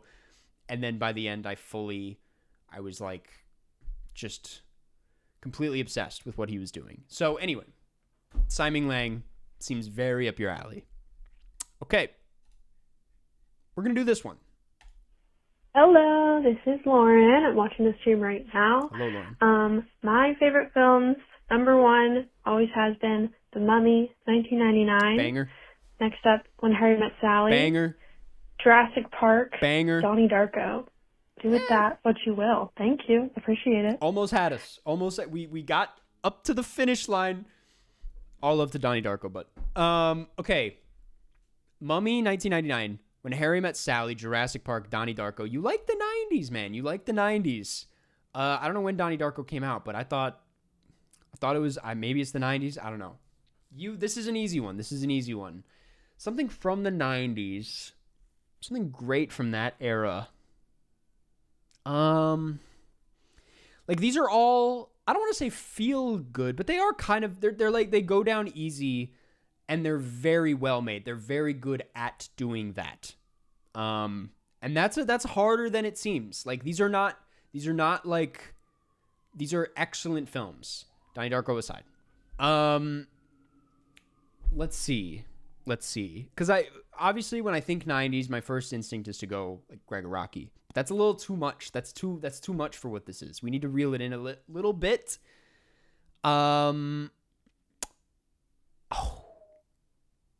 You know, if you haven't seen, this might be the 80s now that I think about it, but if you haven't seen Moonstruck, I think you'd like Moonstruck. Oh, you know what? No. Well, maybe not this. Never mind. I was going to say Moonstruck, but that's really just basing it off the When Harry Met Sally rom-com thing. You do, like, I don't want to discount, like, sort of the edge you have, because like Jurassic Park is scary, Donnie Darko is on the darker side, and The Mummy is a monster. So I don't want to brush past that. If you didn't watch Ginger Snaps from the one broadcast episode, I think Ginger Snaps would be up your alley. Oh, you know what? Fuck it. I'm going to throw this one out there. Josie and the Pussycats. If you haven't seen Josie and the Pussycats, give it a watch.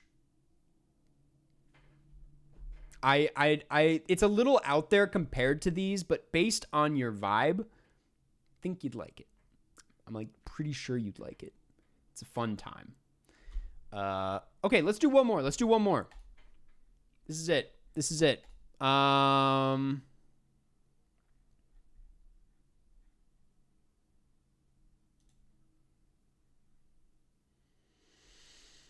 Okay, this one's fun.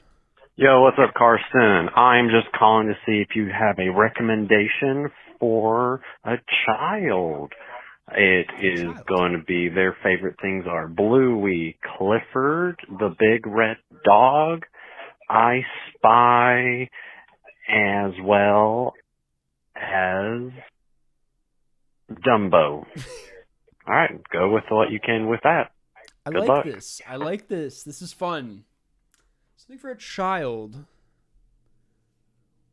Well, there's this great movie that came out last year called Superman. I'm kidding, man. I'm just joking around, okay? Okay. Something for a child. Bluey, Clifford the Big Red Dog, I Spy. Used to love I Spy. And Dumbo. Okay, this is good. Something nice and easy for the kids. We don't get dealt this very often. This is a new one. This is a challenge. Sorry. Wallace and Gromit's not bad. Oh, you can't do Pompoko. That's got balls. I want to skew away from Miyazaki. Something even lighter. Okay. Okay. No, I can't. No. Not that. Unless. No, I'm going to do it. Oh, no, you know what? Wait a second. It's coming to me. I'm going to have two. I have one. And then the second one is...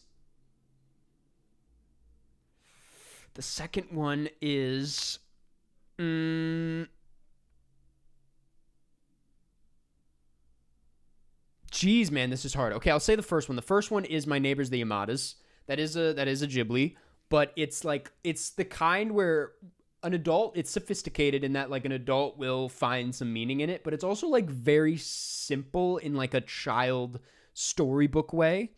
Like even if a kid isn't like absorbing what's there, I think they will be like interested in what's on screen.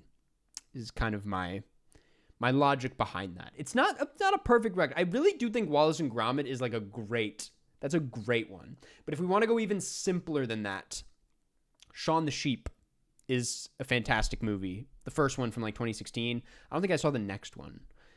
Can't vouch for it. But that original Shaun the Sheep is great. And then this might be a little scary for a kid. This might be hit or miss, but I'm going to recommend A Town Called Panic. Stop motion film, A Town Called Panic. It's been years since I've seen this. I saw it as a kid. It did not mess me up, though I do remember it being like kind of disturbing. I don't remember if there's like a lot of adult content in that. You should check on IMDb before you do that. But I remember liking A Town Called Panic a lot as a kid, so check it out. Okay, I think that's going to do. Guys, today was fun. Let's check the poll.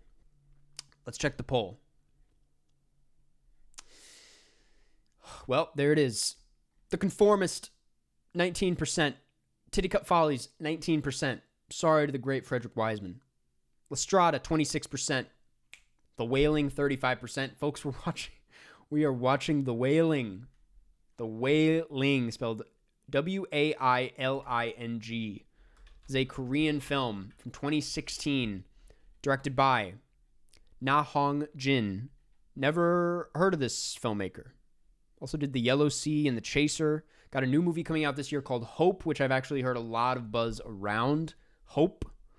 But known for The Wailing, which is available on a lot of platforms. No excuse. It's on Disney Plus. It's on Amazon Prime. It's on Hulu, Plex. You'll find it. Tubi. So The Wailing. It's wailing time. Korean horror film. Okay. That's gonna do, guys. Thank you for tuning in. If you didn't watch Millennium Actress for today, I still recommend checking it out. It's on HBO Max right now if you're based in the US. I have a new video coming out this weekend on The Bride. We'll be covering The Bride, and that's all that's coming out in the next week. I was on a podcast this week that just dropped. The podcast is called Glue FM, as in like, sticky glue, Glue FM. You can search it on YouTube. It was a great pod. It was great to be on, and we had a lovely conversation about my four favorite movies. I recommend checking it out. And that's gonna do. I hope to see you guys in the next one. Hope you enjoy The Wailing, and we'll have some more fun next week. Okay, love you guys. Bye-bye.